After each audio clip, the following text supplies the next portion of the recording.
मानस जन्म देह निस्तारहो, मूक ऊचरै शास्त्र खट, पिंग गिरन चढ़ जाए। अंध लख बदरो सुनै, जो काल कृपा कराए। अम्य दृष्ट शुभ करै, हरै अग पाप सकल मल। काम क्रोध अर लोभ मोह, वश करै सबै बल।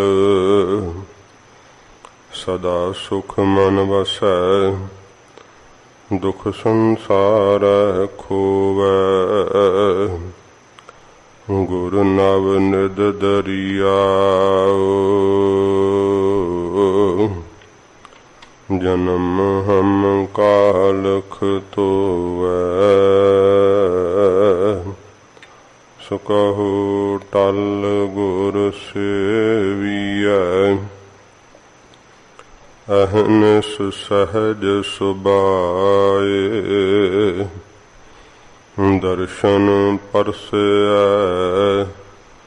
गुरु कै,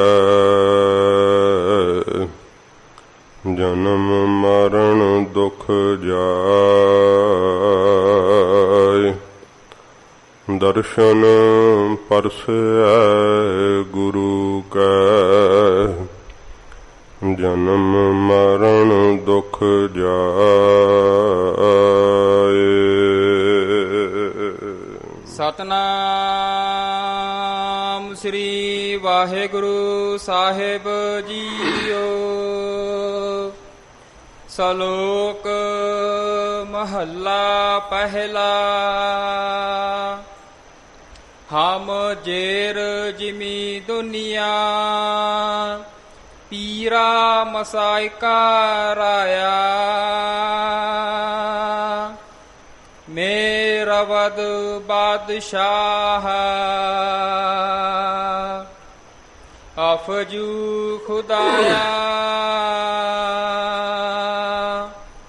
एक तू ही, एक तू ही। हम जेर जिमी दुनिया, पीरा मसाइका राया। मेरा वद बादशाह, अफजू खुदाया। एक तू ही, एक तू ही। वाहिगुरु जी का खालसा, वाहिगुरु जी की फतेह। सच्चे पातशाह गरीब नवाज सतगुरु जागदी जोत, 10 पातशाहियों दे आत्मक स्वरूप, पतित पावन सतगुरु धन श्री गुरु ग्रंथ साहिब जी महाराज, हजूर दी परम दया सदका इस सतसंगत दीयां पवित्र कड़ियां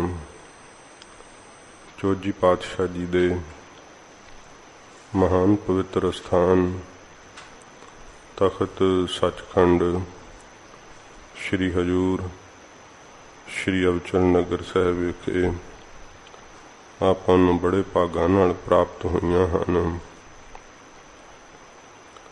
सच्चे पातशाह जी दे पवित्र दरबार अंदर अमृत पवित्र लड़ीवार गुरबाणी की कथा का समा है। सतगुरां जी के चरणों में मन एकाग्र करके प्यार शरदा नाल सतगुरु की अमृत बाणी की कथा सरवण करिए। हजूर दे ਪਵਿੱਤਰ ਚਰਨਾਂ ਦਾ ਧਿਆਨ ਕਰਦੇ ਹੋਏ ਆਖੋ ਜੀ ਸਤਿਨਾਮ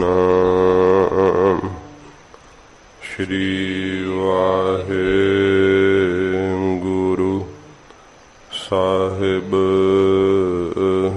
ਜੀ। ਸਤਿਨਾਮ ਸ਼੍ਰੀ ਵਾਹਿਗੁਰੂ ਸਾਹਿਬ ਜੀ। ਸਤਿਨਾਮ ਸ੍ਰੀ ਵਾਹਿਗੁਰੂ ਸਾਹਿਬ ਜੀਓ। ਸ਼ਲੋਕ ਮਹੱਲਾ ਪਹਿਲਾ। ਸੱਚੇ ਪਾਤਸ਼ਾਹ ਗਰੀਬ ਨਵਾਜ ਸਤਿਗੁਰੂ ਧੰਨ ਗੁਰੂ ਨਾਨਕ ਦੇਵ ਸਾਹਿਬ ਜੀ ਮਹਾਰਾਜ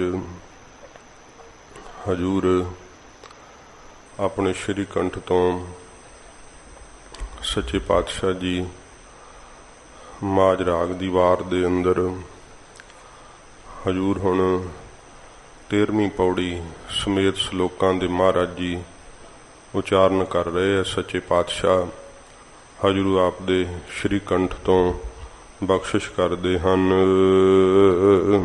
ਹਮ ਜੇਰ ਜਿਮੀ ਦੁਨੀਆ। ਸੱਚੇ ਪਾਤਸ਼ਾਹ ਜੀ ਜਦੋਂ ਹਜੂਰ ਪਾਕ ਪੱਟਣ ਗਏ ਐ, ਉੱਥੇ ਫਰੀਦ ਜੀ ਦਾ ਪੋਤਾ ਚੇਲਾ ਸ਼ੇਖ ਬ੍ਰਹਮ ਮਹਾਰਾਜ ਜੀ ਦੇ ਦਰਸ਼ਨ ਕਰਕੇ ਬਹੁਤ ਚਿੱਤ ਪ੍ਰਸੰਨ ਹੋਇਆ। ਹੋਰ ਵੀ ਜਿਹੜੇ ਸੰਗੀ ਫਕੀਰ ਸਨ ਸਭ ਨੇ ਸੱਚੇ ਪਾਤਸ਼ਾਹ ਜੀ ਦਾ ਦਰਸ਼ਨ ਕਰਕੇ ਬਹੁਤ ਸੁਖ ਪਾਇਆ, ਕਿਉਂਕਿ ਹਜੂਰ ਦਾ ਦਰਸ਼ਨ ਉਹ ਹੈ ਜਿਸ ਨੂੰ ਫਕੀਰ ਆਪਣੀ ਇਬਾਦਤ ਵਿੱਚ ਚਿਤਵਦੇ ਰਹਿੰਦੇ ਹੈ। ਅੱਲਾ ਦਾ ਦੀਦਾਰ ਕਰਨ ਲਈ ਬਹੁਤ ਜੋਦੜੀਆਂ ਕਰਦੇ ਐ, ਮਿਹਨਤਾਂ ਕਰਦੇ ਐ। ਸਭ ਫਕੀਰਾਂ ਨੂੰ ਇਉਂ ਹੀ ਲੱਗਾ ਜਿਵੇਂ ਅੱਜ ਕੀਤੀ ਹੋਈ ਘਾਲ ਥਾਂ ਪੈ ਗਈ ਹੈ। ਸ਼ੇਖ ਬ੍ਰਹਮ ਜੋਸ਼ੀ ਮਹਾਰਾਜ ਦੇ ਹਜੂਰ ਦੇ ਚਰਨੀ ਲੱਗਿਆ। ਇਸ ਨੇ ਪੁੱਛਿਆ, ਗਰੀਬ ਨਵਾਜ ਇਸ ਸੰਸਾਰ ਦੀ ਕੀ ਹਾਲਤ ਹੈ? ਮਹਾਰਾਜ ਕੋਈ ਚੀਜ਼ ਟਿਕੇ ਰਹਿਣ ਵਾਲੀ ਹੈ? ਤਾਂ ਸਤਿਗੁਰੂ ਜੀ ਸ਼ੇਖ ਬ੍ਰਹਮ ਦੀ ਬੇਨਤੀ ਸੁਣ ਕਰਕੇ ਹਜੂਰ ਨੇ ਇਹ ਸ਼ਬਦ ਮਹਾਰਾਜ ਫਿਰ ਆਪ ਦੇ ਸ਼੍ਰੀ ਕੰਠ ਤੋਂ ਸਤਿਗੁਰਾਂ ਜੀ ਨੇ ਉਚਾਰਨ ਕੀਤਾ।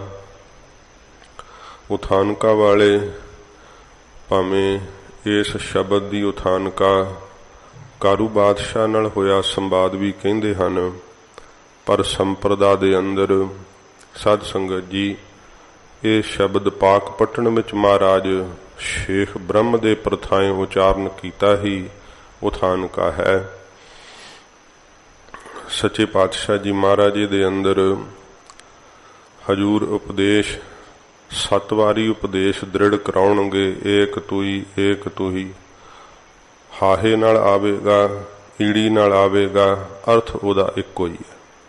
ਪਰ ਮਹਾਰਾਜ ਸਾਹਿਬ ਜੀ ਨੇ ਇਹ 7 ਵਾਰੀ ਦ੍ਰਿੜ ਕਰਵਾਇਆ ਹੈ, ਏਕ ਤੂੰ ਹੀ, ਜਾਂ ਫਿਰ ਮਹਾਰਾਜ ਕਿਹਾ ਏਕ ਤੂੰ ਹੀ। ਇਹ ਈੜੀ ਨਾਲ ਵੀ ਮਹਾਰਾਜ ਜੀ ਆਖਿਆ ਹੈ। ਸਾਧ ਸੰਗਤ ਜੀ ਇਹ ਬਾਰ-ਬਾਰ ਹਜੂਰ ਦਾ ਉਪਦੇਸ਼ ਦ੍ਰਿੜ ਕਰਾਉਣਾ ਕਿ ਸਾਡੇ ਮਨ ਦੇ ਅੰਦਰ ਦ੍ਰਿੜ ਹੋ ਜਾਵੇ, ਪੱਕਾ ਹੋ ਜਾਵੇ। ਜਿਵੇਂ ਕਹਿੰਦੇ ਆ ਕਿ ਛੰਦੋਗ ਉਪਨਿਸ਼ਦ ਦੇ ਅੰਦਰ ਜਿਹੜਾ ਨਚਕੇਤਾ ਸੀ ਉਹਦੇ ਤਾਈਂ ਯਾਗਵਲਖ ਰਿਖੀ ਨੇ 9 ਵਾਰੀ ਉਪਦੇਸ਼ ਦ੍ਰਿੜ ਕੀਤਾ ਤੇ ਉਹਨੂੰ ਫਿਰ ਜਿਹੜਾ ਹੈ 9ਵੀਂ ਵਾਰੀ ਜਾ ਕਰਕੇ ਜਿਹੜਾ ਸੀ ਗਿਆਨ ਪ੍ਰਾਪਤ ਹੋਇਆ ਸੀ। ਇਉਂ ਸੱਚੇ ਪਾਤਸ਼ਾਹ ਜੀ ਇੱਥੇ ਸਾਨੂੰ 7 ਵਾਰੀ ਦ੍ਰਿੜਤਾ ਨਾਲ ਮਹਾਰਾਜ ਸਾਹਿਬ ਜੀ ਸਾਨੂੰ ਗਰੀਬ ਨਵਾਜ ਉਪਦੇਸ਼ ਦਿੰਦੇ ਆ ਕਿ ਭਾਈ ਦ੍ਰਿੜ ਰਹਿਣ ਵਾਲੀ ਇੱਕ ਰਹਿਣ ਵਾਲੀ ਚੀਜ਼ ਉਹ ਕਿਹੜੀ ਹੈ, ਤੇ ਬਾਕੀ ਸਾਰਾ ਸੰਸਾਰ ਜੋ ਹੈ ਉਹ ਸ਼ੇਖ ਬ੍ਰਹਮ ਦੇ ਪੁੱਛਣ ਤੇ ਸਤਿਗੁਰੂ ਗਰੀਬ ਨਵਾਜ ਸੱਚੇ ਪਾਤਸ਼ਾਹ ਜੀ ਹਜੂਰ ਆਪਣੀ ਰਸਨਾ ਤੋਂ ਫਰਮਾਉਂਦੇ ਹਨ। ਹਮ ਜੇਰ ਜਿਮੀ ਦੁਨੀਆ।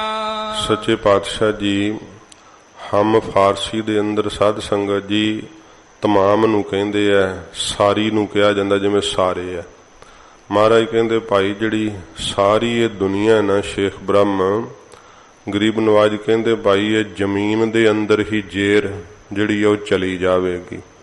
ਜ਼ਮੀਨ ਦੇ ਜੇਰ ਥੱਲੇ ਮਹਾਰਾਜ ਕਹਿੰਦੇ ਭਾਈ ਇਹ ਸਾਰੀ ਦੁਨੀਆ ਜੋ ਵੀ ਅੱਖਾਂ ਨਾਲ ਦਿਸਦਾ ਹੈ, ਮਹਾਰਾਜ ਕਹਿੰਦੇ ਭਾਈ ਇਹ ਸਾਰਾ ਕੁਝ ਹੀ ਜ਼ਮੀਨ ਦੇ ਅੰਦਰ ਜ਼ੇਰ ਹੋ ਜਾਵੇਗਾ, ਥੱਲੇ ਚਲਿਆ ਜਾਵੇਗਾ। ਇਹ ਮਹਾਰਾਜ ਸੱਚੇ ਪਾਤਸ਼ਾਹ ਜੀ ਨੂੰ ਕਹਿੰਦਾ ਹੈ ਹਜੂਰ ਇਹ ਸਾਡੇ ਧਰਮ ਦੇ ਅੰਦਰ ਬੜੇ ਬੜੇ ਪੀਰ ਆਏ ਮਹਾਰਾਜ ਜੀ, ਫਿਰ ਮਸਕਤ ਕਰਨ ਵਾਲੇ ਹਨ, ਫਿਰ ਮਹਾਰਾਜ ਬੜੇ ਔਲੀਏ ਹਨ।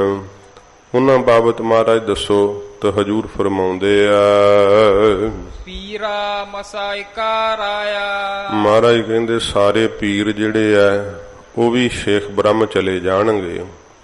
ਉਹ ਵੀ ਜ਼ਮੀਨ 'ਚ ਜਿਵੇਂ ਇਹ ਦਫਨਾ ਦਿੰਦੇ ਆ ਨਾ, ਜ਼ਮੀਨ ਦੇ ਗੋਸ਼ਤ 'ਚ ਮਹਾਰਾਜ ਕਹਿੰਦੇ ਭਾਈ ਚਲੇ ਜਾਣਗੇ, ਜ਼ਮੀਨ ਦੇ ਥੱਲੇ ਵਿੱਚ ਸਮਾ ਜਾਣਗੇ। ਫਿਰ ਮਹਾਰਾਜ ਕਹਿੰਦੇ ਜਿਹੜੇ ਮਸਾਇਕਾ ਮਿਹਨਤਾਂ ਕਰਨ ਵਾਲੇ ਹਨ ਤੇ ਰਾਇਆ ਜਿਹੜੇ ਰਾਏ ਸਾਹਿਬ ਦਾ ਖਿਤਾਬ ਜਿਵੇਂ ਹੁੰਦਾ ਹੈ, ਜਾਂ ਰਾਇਆ ਜਿਹੜੇ ਬਾਦਸ਼ਾਹਾਂ ਦੇ ਟਿੱਕੇ ਹੁੰਦੇ ਆ, ਮਹਾਰਾਜ ਕਹਿੰਦੇ ਭਾਈ ਸਾਰੇ ਪੀਰ ਸਾਰੇ ਮਸਾਇਕ ਮਿਹਨਤਾਂ ਕਰਨ ਵਾਲੇ ਤੇ ਜਿਹੜਾ ਟਿੱਕੇ ਆ ਬਾਦਸ਼ਾਹਾਂ ਦੇ ਸਭ ਮਹਾਰਾਜ ਕਹਿੰਦੇ ਜ਼ਮੀਨ ਦੇ ਭਾਈ ਥੱਲੇ ਚਲੇ ਜਾਣਗੇ। ਹਮ ਤਮਾਮ ਜੋ ਸਾਰੀ ਦੁਨੀਆ ਹੈ ਮੇਰ ਵਦ ਬਾਦਸ਼ਾਹ। ਮੇਰ ਵਦ ਬਾਦਸ਼ਾਹ ਸਤਿਗੁਰੂ ਜੀ ਕਹਿੰਦੇ ਭਾਈ ਜਿਹੜੇ ਬਾਦਸ਼ਾਹ ਹਨ ਨਾ, ਚੱਕਰਵਰਤੀ ਬਾਦਸ਼ਾਹ, ਉਹ ਵੀ ਸਤਿਗੁਰੂ ਜੀ ਕਹਿੰਦੇ ਭਾਈ ਮੇਰ ਵਦ ਮੇਰੇ ਨਾਲ ਹੀ ਮਹਾਰਾਜ ਕਹਿੰਦੇ ਭਾਈ ਉਹ ਵੀ ਰਵਦ ਰੁਸਕਦੀ ਲੈਣਗੇ, ਭਾਵ ਉਹ ਵੀ ਇਸ ਸੰਸਾਰ ਤੋਂ ਮਹਾਰਾਜ ਕਹਿੰਦੇ ਰਵਦ ਚਲੇ ਜਾਣਗੇ। ਇਸ ਸੰਸਾਰ ਦੇ ਅੰਦਰ ਕੋਈ ਚੱਕਰਵਰਤੀ ਬਾਦਸ਼ਾਹ ਵੀ ਹਜੂਰ ਕਹਿੰਦੇ ਸਥਿਰ ਨਹੀਂ ਰਹੇਗਾ। ਅਫਜੂ ਖੁਦਾਇਆ। ਅਫਜੂ ਇੱਕ ਬਾਕੀ ਮਹਾਰਾਜ ਕਹਿੰਦੇ ਭਾਈ ਖੁਦਾਇਆ ਖੁਦਾ ਹੀ ਰਹਿ ਜਾਵੇਗਾ, ਪਰਮੇਸ਼ਰ ਹੀ ਇੱਕ ਬਾਕੀ ਰਹੇਗਾ। ਜਿਵੇਂ ਸਤਿਗੁਰਾਂ ਜੀ ਨੇ ਸ੍ਰੀ ਦਸਮ ਬਾਣੀ ਦੇ ਅੰਦਰ ਪ੍ਰਸੰਗ ਨੂੰ ਚੱਲਦਾ ਰੱਖਣ ਲਈ ਅਫਜੂ ਮਹਾਰਾਜ ਜੀ ਨੇ ਉਚਾਰਨ ਕੀਤਾ ਹੈ ਨਾ, ਉਹ ਸਤਿਗੁਰੂ ਜੀ ਕਹਿੰਦੇ ਭਾਈ ਜੋ ਬਾਕੀ ਹੈ ਨਾ ਅਫਜੂ ਬਾਕੀ, ਉਹ ਕੇਵਲ ਖੁਦਾਇਆ ਪਰਮੇਸ਼ਰ ਹੀ ਮਹਾਰਾਜ ਕਹਿੰਦੇ ਭਾਈ ਬਾਕੀ ਰਹੇਗਾ। ਬਾਕੀ ਜੋ ਕੁਝ ਮਹਾਰਾਜ ਕਹਿੰਦੇ ਦਿਸਦਾ ਹੈ ਇਹ ਬਾਦਸ਼ਾਹ ਜਿਹੜੇ ਚੱਕਰਵਰਤੀ ਹੈ ਇਹ ਵੀ ਮਹਾਰਾਜ ਕਹਿੰਦੇ ਭਾਈ ਰਵਦ ਚਲੇ ਜਾਣਗੇ ਇਸ ਸੰਸਾਰ ਦੇ ਅੰਦਰੋਂ। ਸਤਿਗੁਰੂ ਜੀ ਕਹਿੰਦੇ ਭਾਈ ਜਿੰਨੇ ਪੀਰ ਵੈ ਮਸਾਇਕ ਮਿਹਨਤਾਂ ਕਰਨ ਵਾਲੇ ਐ, ਰਾਇਆ ਟਿੱਕਾ ਹਨ ਬਾਦਸ਼ਾਹਾਂ ਦੇ ਟਿੱਕੇ, ਤੇ ਸਤਿਗੁਰੂ ਜੀ ਕਹਿੰਦੇ ਸਭ ਜ਼ਮੀਨ ਦੇ ਅੰਦਰ ਹੀ ਜਿਹੜੇ ਆ ਉਹ ਵਿੱਚ ਹੀ ਇਸ ਦੇ ਚਲੇ ਜਾਣਗੇ, ਸਮਾਪਤ ਹੋ ਜਾਣਗੇ। ਏਕ ਤੂੰ ਹੀ ਏਕ ਤੁਹੀਂ। ਹੇ ਵਾਹਿਗੁਰੂ ਇੱਕ ਤੂੰ ਹੀ ਪਹਿਲਾਂ ਸੀਗਾ, ਹੁਣ ਵੀ ਮਹਾਰਾਜ ਇੱਕ ਤੂੰ ਹੀ, ਇੱਕ ਤੂੰ ਹੀ ਹੈ। ਆਉਣ ਵਾਲੇ ਸਮੇਂ 'ਚ ਵੀ ਮਹਾਰਾਜ ਇੱਕ ਤੂੰ ਹੀ ਹੋਵੇਂਗਾ। ਮਹੱਲਾ ਪਹਿਲਾ। ਸਤਿਗੁਰੂ ਜੀ ਅੱਗੇ ਮਹੱਲੇ ਦੁਆਰਾ ਮਹਾਰਾਜ ਉਪਦੇਸ਼ ਬਖਸ਼ਿਸ਼ ਕਰਦੇ ਐ। ਨਾ ਦੇਵ ਦਾਨਵਾ ਨਰਾ। ਸਤਿਗੁਰੂ ਜੀ ਕਹਿੰਦੇ ਭਾਈ ਨਾ ਤਾਂ ਜਿਹੜੇ ਐ ਅਦਿੱਤੀ ਤੋਂ ਪੈਦਾ ਹੋਏ ਜਿਹੜੇ ਅਜਾਨ ਸੰਗਿਆ ਵਾਲੇ 33 ਕਰੋੜ ਦੇਵੀ ਦੇਵਤਾ, ਮਹਾਰਾਜ ਕਹਿੰਦੇ ਭਾਈ ਇਹ 33 ਕਰੋੜ ਦੇਵੀ ਦੇਵਤਾ ਵੀ ਨਹੀਂ ਰਹੇਗਾ। ਨਾ ਦੇਵ ਦਾਨਵਾ ਜਿਹੜੇ 45 ਪਦਮ ਦੈਂਤ ਮੰਨੇ ਆ ਦਾਨਵ, ਮਹਾਰਾਜ ਕਹਿੰਦੇ ਭਾਈ ਇਹ ਵੀ ਨਹੀਂ ਰਹਿਣਗੇ। ਤੇ ਜਿਹੜੇ ਨਰਾ ਮਨੁੱਖ ਹਨ ਧਰਤੀ ਤੇ ਵਿਚਰਨ ਵਾਲੇ, ਸਤਿਗੁਰੂ ਜੀ ਕਹਿੰਦੇ ਭਾਈ ਇਹ ਵੀ ਨਹੀਂ ਰਹਿਣਗੇ। ਇਹ ਸਭ ਚਲਾਏਮਾਨ ਹੈ ਸ਼ੇਖ ਬ੍ਰਹਮ, ਕੁਝ ਵੀ ਸਥਿਰ ਰਹਿਣ ਵਾਲਾ ਨਹੀਂ। 33 ਕਰੋੜ ਦੇਵੀ ਦੇਵਤਾ ਅਤੇ 45 ਪਦਮ ਦੈਂਤ ਸਾਰੇ ਹੀ ਮਨੁੱਖ ਮਹਾਰਾਜ ਕਹਿੰਦੇ ਭਾਈ ਇਹ ਵੀ ਨਹੀਂ ਰਹਿਣਗੇ। ਨਾ ਸਿੱਧ ਸਾਧਿਕਾ ਤਰਾ। ਤੇ ਨਾ ਮਹਾਰਾਜ ਕਹਿੰਦੇ ਭਾਈ 84 ਸਿੱਧੇ ਵੀ ਨਹੀਂ ਰਹਿਣਗੇ। ਜਿਹੜੇ ਸਾਧਕਾ ਸਾਧਨਾ ਕਰਨ ਵਾਲੇ ਐ ਸੱਚੇ ਪਾਤਸ਼ਾਹ ਜੀ ਮਹਾਰਾਜ ਕਹਿੰਦੇ ਭਾਈ ਇਹ ਵੀ ਨਹੀਂ ਰਹਿਣਗੇ। ਜਿਹੜੀ ਧਰਤੀ ਹੈ ਨਾ ਮਹਾਰਾਜ ਕਹਿੰਦੇ ਇਹ ਵੀ ਨਹੀਂ ਰਹੇਗੀ। ਜਦੋਂ ਫਿਰ ਧਰਤੀ ਨਹੀਂ ਰਹੇਗੀ ਤੇ ਧਰਤੀ ਤੇ ਰਹਿਣ ਵਾਲੇ ਕਿਵੇਂ ਰਹਿ ਸਕਦੇ ਆ। ਸਤਿਗੁਰੂ ਜੀ ਸਾਰੀ ਜਿੰਨੀ ਦ੍ਰਿਸ਼ਟਮਾਨ ਹੈ ਸਗਲ ਮਥੇਨਾ ਜੋ ਸਾਨੂੰ ਦ੍ਰਿਸ਼ਟੀ ਗੋਚਰੇ ਆ ਰਿਹਾ ਹੈ, ਸੱਚੇ ਪਾਤਸ਼ਾਹ ਜੀ ਮਹਾਰਾਜ ਕਹਿੰਦੇ ਭਾਈ ਇਹ ਸਭ ਕੁਝ ਨਾਸ਼ ਹੋ ਜਾਣ ਵਾਲਾ ਹੈ। ਜੋ ਅੱਖਾਂ ਨਾਲ ਨਹੀਂ ਵੀ ਦਿਸਦਾ ਹੈ, ਭਾਵੇਂ ਸੂਖਸ਼ਮ ਸ੍ਰਿਸ਼ਟੀ ਹੈ, ਮਹਾਰਾਜ ਕਹਿੰਦੇ ਵੀ ਨਾਸ਼ ਹੋ ਜਾਣ ਵਾਲੀ ਹੈ। ਜਿਵੇਂ ਦੇਵਤੇ ਕਿਹੜੇ ਅੱਖਾਂ ਨਾਲ ਦਿਸਦੇ ਹੈ, ਜਾਂ ਜਿਹੜੇ ਅਣੂ ਹੈ ਉਹ ਕਿਹੜੇ ਅੱਖਾਂ ਨਾਲ ਦਿਸਦੇ ਹੈ, ਜਾਂ ਹੁਣ ਜਿਹੜੇ ਆ ਵਾਇਰਸ ਹੈ ਇਹ ਕਿਹੜੇ ਅੱਖਾਂ ਨਾਲ ਦਿਸਦੇ। ਜੰਤਰ ਇਹਨਾਂ ਕੋਲ ਨਵਾਂ ਆਇਆ ਤੇ ਵੇਖ ਲਿਆ ਹੈ। ਤੋ ਹੋਰ ਇਹੋ ਜਿਹੀਆਂ ਵੀ ਸੂਖਸ਼ਮ ਜਿਹੜੀਆਂ ਹਨ ਰੂਹਾਂ ਹਨ, ਜਿਹੜੀਆਂ ਜੰਤਰਾਂ ਦੀ ਪਕੜ ਵਿੱਚ ਵੀ ਨਹੀਂ ਆਉਂਦੀਆਂ ਹਨ। ਸੂਖਸ਼ਮ ਸਥੂਲ ਜਿੰਨੀ ਸ੍ਰਿਸ਼ਟੀ ਹੈ, ਸੱਚੇ ਪਾਤਸ਼ਾਹ ਜੀ ਕਹਿੰਦੇ ਇਹ ਧਰਤੀ ਦੇ ਸਮੇਤ ਹੀ ਮਹਾਰਾਜ ਕਹਿੰਦੇ ਭਾਈ ਇਹ ਨਹੀਂ ਰਹੇਗੀ। ਨਾ ਦੇਵ ਦਾਨਵਾ ਨਰਾ, ਨਾ ਦੇਵਤੇ ਰਹਿਣਗੇ, ਨਾ ਦੈਂਤ ਰਹਿਣਗੇ, ਨਾ ਨਰ ਮਨੁੱਖ ਰਹਿਣਗੇ। ਇਉਂ ਸੱਚੇ ਪਾਤਸ਼ਾਹ ਜੀ ਮਹਾਰਾਜ ਫਰਮਾਉਂਦੇ ਆ। ਨਾ ਸਿੱਧ ਸਾਧਿਕਾ ਤਰਾ, ਨਾ ਹੀ ਸਿੱਧ ਰਹਿਣਗੇ, ਨਾ ਸਾਧਨਾ ਕਰਨ ਵਾਲੇ, ਨਾ ਧਰਾ ਧਰਤੀ ਵੀ ਨਹੀਂ ਰਹੇਗੀ। ਅਸਤ ਏਕ ਦਿਗਰ ਕੋਈ, ਮਹਾਰਾਜ ਕਹਿੰਦੇ ਅਸਤ ਫਾਰਸੀ ਵਿੱਚ ਕਹਿੰਦੇ ਅਸਥਿਤ ਨੂੰ। ਮਹਾਰਾਜ ਕਹਿੰਦੇ ਭਾਈ ਅਸਤ ਏਕ, ਅਸਥਿਤ ਰਹਿਣ ਵਾਲਾ ਇੱਕ ਵਾਹਿਗੁਰੂ ਆਪ ਹੈ। ਦਿਗਰ ਕੋਈ, ਦਿਗਰ ਦੂਸਰਾ ਕੋਈ ਕੌਣ ਹੈ? ਦੂਸਰਾ ਹੋਰ ਕੋਈ ਵੀ ਅਸਥਿਤ ਰਹਿਣ ਵਾਲਾ ਨਹੀਂ ਹੈ। ਮਹਾਰਾਜ ਸੱਚੇ ਪਾਤਸ਼ਾਹ ਜੀ ਕਹਿੰਦੇ ਭਾਈ ਜੋ ਕੁਝ ਵੀ ਹੈ ਉਹ ਸਭ ਨਾਸ਼ਵੰਤ ਹੈ। ਅਸਥਿਤ ਰਹਿਣ ਵਾਲਾ ਹੈ ਤਾਂ ਇੱਕੋ ਇੱਕ ਮੇਰਾ ਵਾਹਿਗੁਰੂ ਹੈ। ਦਿਗਰ ਦੂਸਰਾ ਮਹਾਰਾਜ ਕਹਿੰਦੇ ਭਾਈ ਕੌਣ ਹੈ? ਕੋਈ ਵੀ ਨਹੀਂ ਹੋਰ ਦੂਸਰਾ, ਇੱਕੋ ਇੱਕ ਵਾਹਿਗੁਰੂ ਹੀ ਸਦਾ ਸਥਿਰ ਰਹਿਣ ਵਾਲਾ ਹੈ। ਏਕ ਤੂੰ ਹੀ ਮਹਾਰਾਜ ਕਹਿੰਦੇ ਇੱਕ ਤੂੰ ਹੀ ਹੈ ਵਾਹਿਗੁਰੂ, ਸਰਗੁਣ ਰੂਪ ਵੀ ਤੂੰ ਆਪ ਹੀ ਹੈ। ਇਹ ਵਾਹਿਗੁਰੂ ਇੱਕ ਤੂੰ ਹੀ ਹੈ ਜੋ ਨਿਰਗੁਣ ਰੂਪ ਵੀ ਤੂੰ ਆਪ ਹੀ ਹੈ। ਨਿਰਗੁਣ ਆਪ, ਸਰਗੁਣ ਭੀਓ ਹੀ, ਕਲਾ ਧਾਰ ਜਿਨ ਸਗਲੀ ਮੋਹੀ। ਸੱਚੇ ਪਾਤਸ਼ਾਹ ਇੱਕ ਤੂੰ ਹੀ ਹੈ ਜੋ ਆਪ ਨਿਰਗੁਣ ਰੂਪ ਵੀ ਤੇ ਸਰਗੁਣ ਰੂਪ ਵੀ ਇੱਕ ਤੂੰ ਹੀ, ਤੂੰ ਆਪ ਹੀ ਹੈ। ਮਹੱਲਾ ਪਹਿਲਾ। ਇੱਥੇ ਸਤਿਗੁਰਾਂ ਜੀ ਨੇ ਇਹ ਈੜੀ ਨਾਲ ਆਇਆ ਹੈ ਏਕ ਤੂਈ, ਏਕ ਤੂੰ ਹੀ। ਪਹਿਲੋਂ ਮਹਾਰਾਜ ਨੇ ਹਾਹੇ ਨਾਲ ਹਜੂਰ ਨੇ ਸੋ ਬਖਸ਼ਿਸ਼ ਕੀਤੀ ਹੈ।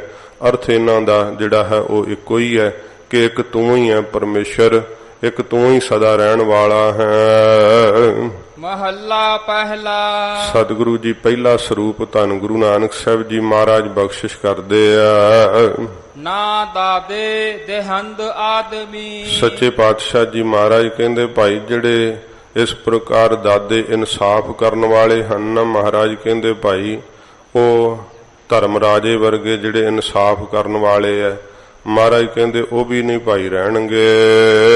ਨਾ ਸਪਤ ਜੇਰ ਜਿਬੀ, ਮਹਾਰਾਜ ਕਹਿੰਦੇ ਭਾਈ ਨਾ ਇਸ ਪ੍ਰਕਾਰ ਜਿਹੜੇ ਜ਼ਮੀਨ ਦੇ ਜੇਰ ਥੱਲੇ 7 ਪਤਾਲ ਹਨ, ਮਹਾਰਾਜ ਕਹਿੰਦੇ ਭਾਈ ਇਹ ਵੀ ਨਹੀਂ ਰਹਿਣਗੇ। ਇਸੇ ਪ੍ਰਕਾਰ ਹੀ ਨਾ ਦਾਦੇ ਦੇਹੰਦ ਆਦਮੀ, ਸੱਚੇ ਪਾਤਸ਼ਾਹ ਜੀ ਕਹਿੰਦੇ ਭਾਈ ਜਿਹੜੇ ਆਦਮੀ ਹਨ ਦਾਦੇ ਇਨਸਾਫ ਕਰਨ ਵਾਲੇ, ਮਹਾਰਾਜ ਕਹਿੰਦੇ ਭਾਈ ਇਹ ਵੀ ਨਹੀਂ ਰਹਿਣਗੇ। ਜਿਹੜੇ ਬੜੇ ਲੋਕਾਂ ਨੂੰ ਇਨਸਾਫ ਦਿੰਦੇ ਜਿਵੇਂ ਕਾਜੀ ਆਦਿਕ ਹੁੰਦੇ, ਸੱਚੇ ਪਾਤਸ਼ਾਹ ਜੀ ਮਹਾਰਾਜ ਕਹਿੰਦੇ ਭਾਈ ਇਹ ਦਾਦੇ ਇਨਸਾਫ ਦੇਣ ਵਾਲੇ ਜਿਹੜੇ ਆਦਮੀ ਹੈ, ਮਹਾਰਾਜ ਕਹਿੰਦੇ ਭਾਈ ਇਹ ਵੀ ਨਹੀਂ ਰਹਿਣਗੇ।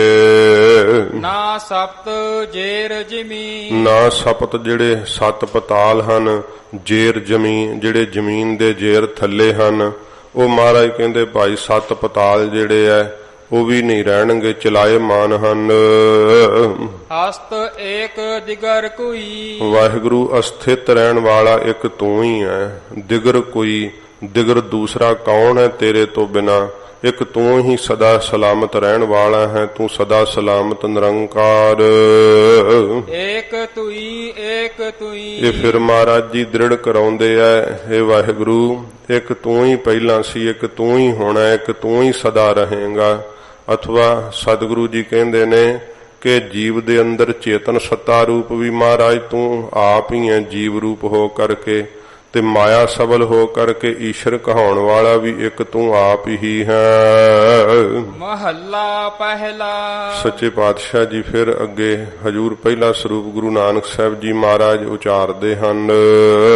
ਨਾ ਸੂਰ ਸਸ ਮੰਡਲੋ। ਸੱਚੇ ਪਾਤਸ਼ਾਹ ਜੀ ਕਹਿੰਦੇ ਜਿਹੜਾ ਸੂਰਜ ਹੈ ਨਾ, ਇਹ ਵੀ ਮਹਾਰਾਜ ਕਹਿੰਦੇ ਭਾਈ ਨਹੀਂ ਰਹੇਗਾ। ਫਿਰ ਜਿਹੜਾ ਸਸ ਚੰਦਰਮਾ ਹੈ, ਮਹਾਰਾਜ ਕਹਿੰਦੇ ਭਾਈ ਇਹ ਚੰਦਰਮਾ ਵੀ ਨਹੀਂ ਰਹੇਗਾ। ਤੇ ਫਿਰ ਜਿਹੜਾ ਸਾਧ ਸੰਗਤ ਜੀ ਇਹ ਮੰਡਲਾਕਾਰ ਸਾਰਾ ਹੀ ਇਹ ਬ੍ਰਹਿਮੰਡ ਹੈ, ਕਿਉਂਕਿ ਇਹੋ ਜਿਹੇ ਮੰਡਲਾਕਾਰ ਵੀ ਬ੍ਰਹਿਮੰਡ ਬਹੁਤ ਹਨ। ਉਹ ਸਾਇੰਸ ਵੀ ਹੁਣ ਮੰਨੀ ਬੈਠੀ ਹੈ ਕਿ ਇੱਕ ਗੈਲੈਕਸੀ ਦੇ ਅੰਦਰ ਕਹਿੰਦੇ ਇਹੋ ਜਿਹੇ ਕਈ ਬ੍ਰਹਿਮੰਡ ਹਨ। ਤੇ ਆਕਾਸ਼ ਅਥਾਹ ਗੰਗਾ ਹੈ। ਇੱਕ ਗੈਲੈਕਸੀ ਦੇ ਅੰਦਰ ਕਹਿੰਦੇ ਕਰੋੜਾਂ ਤੋਂ ਵੀ ਅੱਗੇ ਗਿਣਤੀ ਨਹੀਂ ਕੀਤੀ ਜਾ ਸਕਦੀ ਕਿੰਨੇ ਕੁ ਬ੍ਰਹਿਮੰਡ ਨੇ। ਤੇ ਕਹਿੰਦੇ ਫਿਰ ਅੱਗੇ ਗੈਲੈਕਸੀਆਂ ਵੀ ਨਹੀਂ ਗਿਣੀਆਂ ਜਾ ਸਕਦੀਆਂ ਕਿ ਗੈਲੈਕਸੀਆਂ ਕਿੰਨੀਆਂ ਕੁ ਹਨ। ਤੋ ਸੱਚੇ ਪਾਤਸ਼ਾਹ ਜੀ ਮਹਾਰਾਜ ਕਹਿੰਦੇ ਭਾਈ ਜਿੱਥੋਂ ਤੱਕ ਰਚਨਾ ਜੀਵ ਵੇਖ ਰਿਹਾ ਹੈ, ਮਹਾਰਾਜ ਕਹਿੰਦੇ ਭਾਈ ਇਹ ਮੰਡਲਾਕਾਰ ਜਿਹੜਾ ਬ੍ਰਹਿਮੰਡ ਹੈ ਨਾ, ਗੋਲਾਕਾਰ, ਇਹ ਗੋਲਾਕਾਰ ਪ੍ਰਤੀਤ ਹੁੰਦਾ ਜਿਵੇਂ ਧਰਤੀ ਗੋਲ ਹੈ। ਤੇ ਇਸ ਤਰ੍ਹਾਂ ਪ੍ਰਤੀਤ ਹੁੰਦਾ ਜਿਵੇਂ ਆਸਮਾਨ, ਜਿਵੇਂ ਦੂਰ ਕਿਤੇ ਖੁੱਲੇ ਥਾਂ ਤੇ ਖਲੋ ਕੇ ਜਿਹੜਾ ਪਹਾੜ ਤੇ ਚੜ੍ਹ ਕੇ ਧਰਤੀ ਨੂੰ ਤੱਕੀਏ ਤੇ ਇਉਂ ਲੱਗਦਾ ਜਿਵੇਂ ਆਸਮਾਨ ਧਰਤੀ ਦੇ ਨਾਲ ਲੱਗ ਰਿਹਾ ਹੋਵੇ। ਦਿਸ਼ਾਵਾਂ ਦੂਰ ਦੂਰ ਤੱਕ ਜਦੋਂ ਦਿਖਾਈ ਦਿੰਦੀਆਂ ਹਨ, ਤਾਂ ਮਹਾਰਾਜ ਕਹਿੰਦੇ ਭਾਈ ਜਿਹੜਾ ਮੰਡਲਾਕਾਰ ਗੋਲਾਕਾਰ ਇਹ ਬ੍ਰਹਿਮੰਡ ਹੈ, ਸਤਿਗੁਰੂ ਜੀ ਕਹਿੰਦੇ ਭਾਈ ਇਹ ਵੀ ਨਹੀਂ ਰਹੇਗਾ। ਹੁਣ ਇਸ ਬ੍ਰਹਿਮੰਡ ਦੇ ਅੰਦਰ ਕਿੰਨੇ ਜਿਹੜੇ ਸਾਧ ਸੰਗਤ ਜੀ ਇਸ ਪ੍ਰਕਾਰ ਗ੍ਰਹਿ ਹਨ, ਕਿੰਨੀਆਂ ਹੋਰ ਧਰਤੀਆਂ ਮੰਨੀਆਂ ਸਾਇੰਸ ਲੱਭੀ ਫਿਰਦੀ ਹੈ, ਹੋਰ ਕਿੰਨੀ ਰਚਨਾ ਹੈ। ਮਹਾਰਾਜ ਨੇ ਇੱਕੋ ਹੀ ਸ਼ਬਦ ਜਿਹੜਾ ਹੈ ਨਾ ਸੂਰ ਸਸ ਮੰਡਲੋ, ਇਹ ਮੰਡਲੋ ਸ਼ਬਦ ਕਹਿ ਕੇ ਮਹਾਰਾਜ ਨੇ ਕਿਹਾ ਵੀ ਮੰਡਲਾਕਾਰ ਜਿੰਨਾ ਇਹ ਬ੍ਰਹਿਮੰਡ ਹੈ ਇਹ ਵੀ ਨਾ ਪਹਿਲਾਂ ਲਾਤ ਹੈ ਕਿ ਨਹੀਂ ਰਹੇਗਾ। ਸੂਰਜ ਨਹੀਂ ਰਹੇਗਾ, ਸੂਰਜ ਵੀ ਕਿੰਨੇ ਹੀ ਮੰਨੇ ਹਨ। ਤੋ ਇਸ ਤਰ੍ਹਾਂ ਜਿਹੜੇ ਚੰਦਰਮਾ ਹਨ ਉਹ ਵੀ ਮਹਾਰਾਜ ਕਹਿੰਦੇ ਭਾਈ ਨਹੀਂ ਰਹਿਣਗੇ, ਸਮਾਪਤ ਹੋ ਜਾਣਗੇ। ਨਾ ਸਪਤ ਦੀਪ ਨਾ ਹੈ ਜਲੋ। ਸੱਚੇ ਪਾਤਸ਼ਾਹ ਜੀ ਕਹਿੰਦੇ ਭਾਈ ਨਾ ਤਾਂ 7 ਦੀਪ ਹੀ ਰਹਿਣਗੇ। ਤੇ ਫਿਰ ਮਹਾਰਾਜ ਕਹਿੰਦੇ ਨਹਿ ਜਲੋ, ਜਿਹੜਾ ਜਲ ਵੈ ਸਮੁੰਦਰ ਦੇ ਅੰਦਰ, ਇਹ ਮਹਾਰਾਜ ਕਹਿੰਦੇ ਸਮੁੰਦਰ ਵੀ ਨਹੀਂ ਰਹਿਣਗੇ। ਜਲ ਵੀ ਜਿਹੜਾ ਹੈ ਸਮਾਪਤ ਹੋ ਜਾਏਗਾ, ਖਤਮ ਹੋ ਜਾਵੇਗਾ। ਤੇ 7 ਦੀਪ ਵੀ ਮਹਾਰਾਜ ਕਹਿੰਦੇ ਭਾਈ ਜਿਹੜੇ ਮੰਨੇ ਹੋਏ ਐ ਇਹ ਨਹੀਂ ਰਹਿਣਗੇ। ਜਿਹੜਾ ਜਲ ਵੈ ਇਹਨੂੰ ਜੀਵਨ ਦਾ ਆਧਾਰ ਮੰਨਦੇ ਐ, ਸਤਿਗੁਰੂ ਜੀ ਕਹਿੰਦੇ ਭਾਈ ਜਦੋਂ ਫਿਰ ਸਾਰੀ ਹੀ ਕਾਇਨਾਤ ਨੂੰ ਵਾਹਿਗੁਰੂ ਜੀ ਆਪਣੇ ਵਿੱਚ ਸਮਾਪਤ ਕਰਦੇ ਐ, ਖਿੱਚ ਲੈਂਦੇ ਐ, ਉਦੋਂ ਫਿਰ ਇਹ ਦੇਖਣ ਗੋਚਰੇ ਕੋਈ ਵੀ ਰਚਨਾ ਮਹਾਰਾਜ ਕਹਿੰਦੇ ਸ਼ੇਖ ਬ੍ਰਹਮ ਨਹੀਂ ਰਹੇਗੀ। ਨਾ ਹੀ ਫਿਰ ਜਲ ਦੇ ਭਰੇ ਸਮੁੰਦਰ ਰਹਿਣਗੇ, 7 ਦੀਪ ਜਿਹੜੇ ਉਹ ਵੀ ਨਹੀਂ ਰਹਿਣਗੇ। ਅੰਨ ਪਾਉਣ ਥਿਰ ਨਾ ਕੋਈ। ਮਹਾਰਾਜ ਕਹਿੰਦੇ ਨਾ ਭਾਈ ਅੰਨ ਤੇ ਨਾ ਇਸ ਪ੍ਰਕਾਰ ਪਾਉਣ ਹਵਾ, ਇਹਨਾਂ ਵਿੱਚੋਂ ਮਹਾਰਾਜ ਕਹਿੰਦੇ ਕੋਈ ਵੀ ਥਿਰ ਨਹੀਂ ਹੈ। ਇਹ ਜਿਹੜਾ ਅੰਨ ਹੈ ਇਹ ਵੀ ਨਹੀਂ ਟਿਕੇ ਰਹਿਣ ਵਾਲਾ, ਕਿਉਂਕਿ ਜੇ ਪਾਣੀ ਨਾ ਰਿਹਾ ਤੇ ਅੰਨ ਕਿਵੇਂ ਹੋਊਗਾ, ਜੀਵ ਕਿਵੇਂ ਹੋਣਗੇ। ਸਤਿਗੁਰੂ ਜੀ ਕਹਿੰਦੇ ਭਾਈ ਇਹ ਅੰਨ ਵੀ ਨਹੀਂ ਰਹੇਗਾ ਅਤੇ ਪਾਉਣ ਜਿਹੜੀ ਹਵਾ ਸਾਰਿਆਂ ਦੇ ਸਵਾਸ ਰੂਪ ਬਣੀ ਹੋਈ ਹੈ, ਇਹ ਮਹਾਰਾਜ ਕਹਿੰਦੇ ਹਵਾ ਵੀ ਜਿਹੜੀ ਹੈ ਨਹੀਂ ਰਹੇਗੀ। ਏਕ ਤੂੰ ਹੀ ਵਾਹਿਗੁਰੂ ਇੱਕ ਤੂੰ ਹੀ ਸੀਗਾ ਪਹਿਲਾਂ, ਹੁਣ ਵੀ ਤੂੰ ਹੀ ਹੈ, ਆਉਣ ਵਾਲੇ ਸਮੇਂ 'ਚ ਵੀ ਮਹਾਰਾਜ ਤੂੰ ਹੀ ਹੋਵੇਂਗਾ। ਆਪ ਹੀ ਮਹਾਰਾਜ ਜੀਵ ਰੂਪ ਵੀ ਤੂੰ ਆਪ ਹੀ ਹੈ, ਈਸ਼ਰ ਰੂਪ ਵੀ ਤੂੰ ਆਪ ਹੀ ਹੈ। ਮਹਾਰਾਜ ਤਤਪਦ ਦਾ ਲੱਖ ਅਰਥ ਵੀ ਤੂੰ ਆਪ ਹੈ, ਅਸਪਦ ਵੀ ਮਹਾਰਾਜ ਤੂੰ ਆਪ ਹੀ ਹੈ, ਤੇ ਤੋ ਪਦ ਜੀਵ ਵੀ ਤੂੰ ਆਪ ਹੀ ਹੈ। ਮਹੱਲਾ ਪਹਿਲਾ। ਪਹਿਲੇ ਪਾਤਸ਼ਾਹ ਧੰਨ ਗੁਰੂ ਨਾਨਕ ਸਾਹਿਬ ਜੀ ਮਹਾਰਾਜ ਫਰਮਾਉਂਦੇ ਹਨ, ਨਾ ਰਿਜ਼ਕ ਦਸਤ ਆਕਸੇ। ਮਹਾਰਾਜ ਕਹਿੰਦੇ ਭਾਈ ਜਿਹੜਾ ਰਿਜ਼ਕ ਵਾ ਨਾ ਜੀਆਂ ਦਾ ਆਕਸੇ, ਉਹ ਹੋਰ ਕਿਸੇ ਦੇ ਮਹਾਰਾਜ ਕਹਿੰਦੇ ਭਾਈ ਦਸਤ ਹੱਥ ਵਿੱਚ ਨਹੀਂ ਹੈ। ਸ਼ੇਖ ਬ੍ਰਹਮ ਜਿਹੜਾ ਰਿਜ਼ਕ ਹੈ ਨਾ ਜੀਆਂ ਦਾ, ਉਹ ਇੱਕ ਪਰਮੇਸ਼ਰ ਦੇ ਹੀ ਹੱਥ ਵਿੱਚ ਹੈ, ਉਹੋ ਹੀ ਸਭ ਨੂੰ ਦੇਣ ਵਾਲਾ ਹੈ। ਜਿੱਥੇ ਸਤਿਗੁਰਾਂ ਜੀ ਨੇ ਕਿਹਾ ਕਿ ਵਿੱਚ ਉਪਾਏ ਸਾਇਰਾਂ ਤਿਨਾ ਪੇ ਰੋਜੀ ਦੇ, ਉਥੇ ਹਟ ਨਾ ਚੱਲਈ, ਨਾ ਕੋ ਕਿਰਸ ਕਰੇ।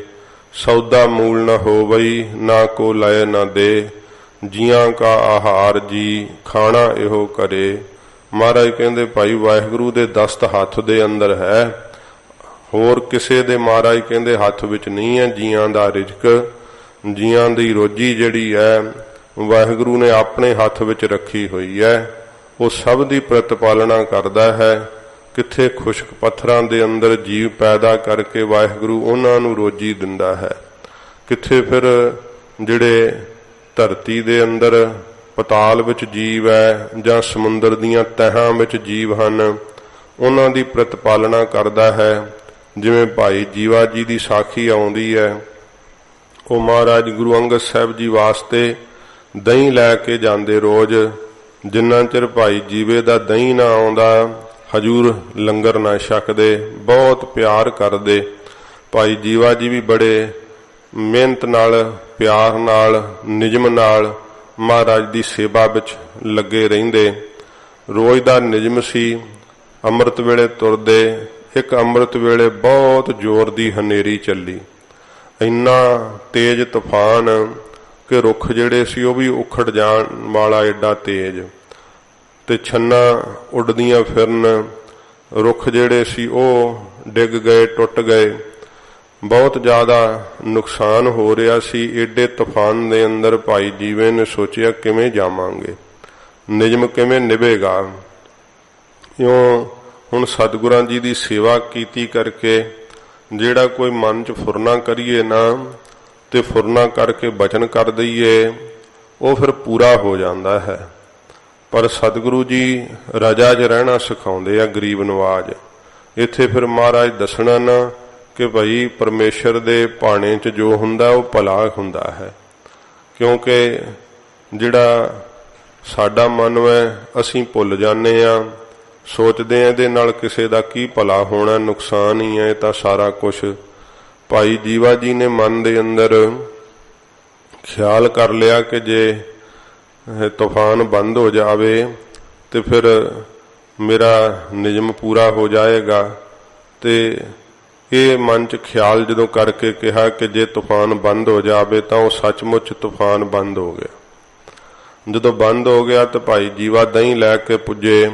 ਸਤਿਗੁਰਾਂ ਜੀ ਨੇ ਮੁੱਖ ਹੀ ਨਹੀਂ ਕੀਤਾ ਭਾਈ ਜੀਵੇ ਵੱਲ। ਫਿਰ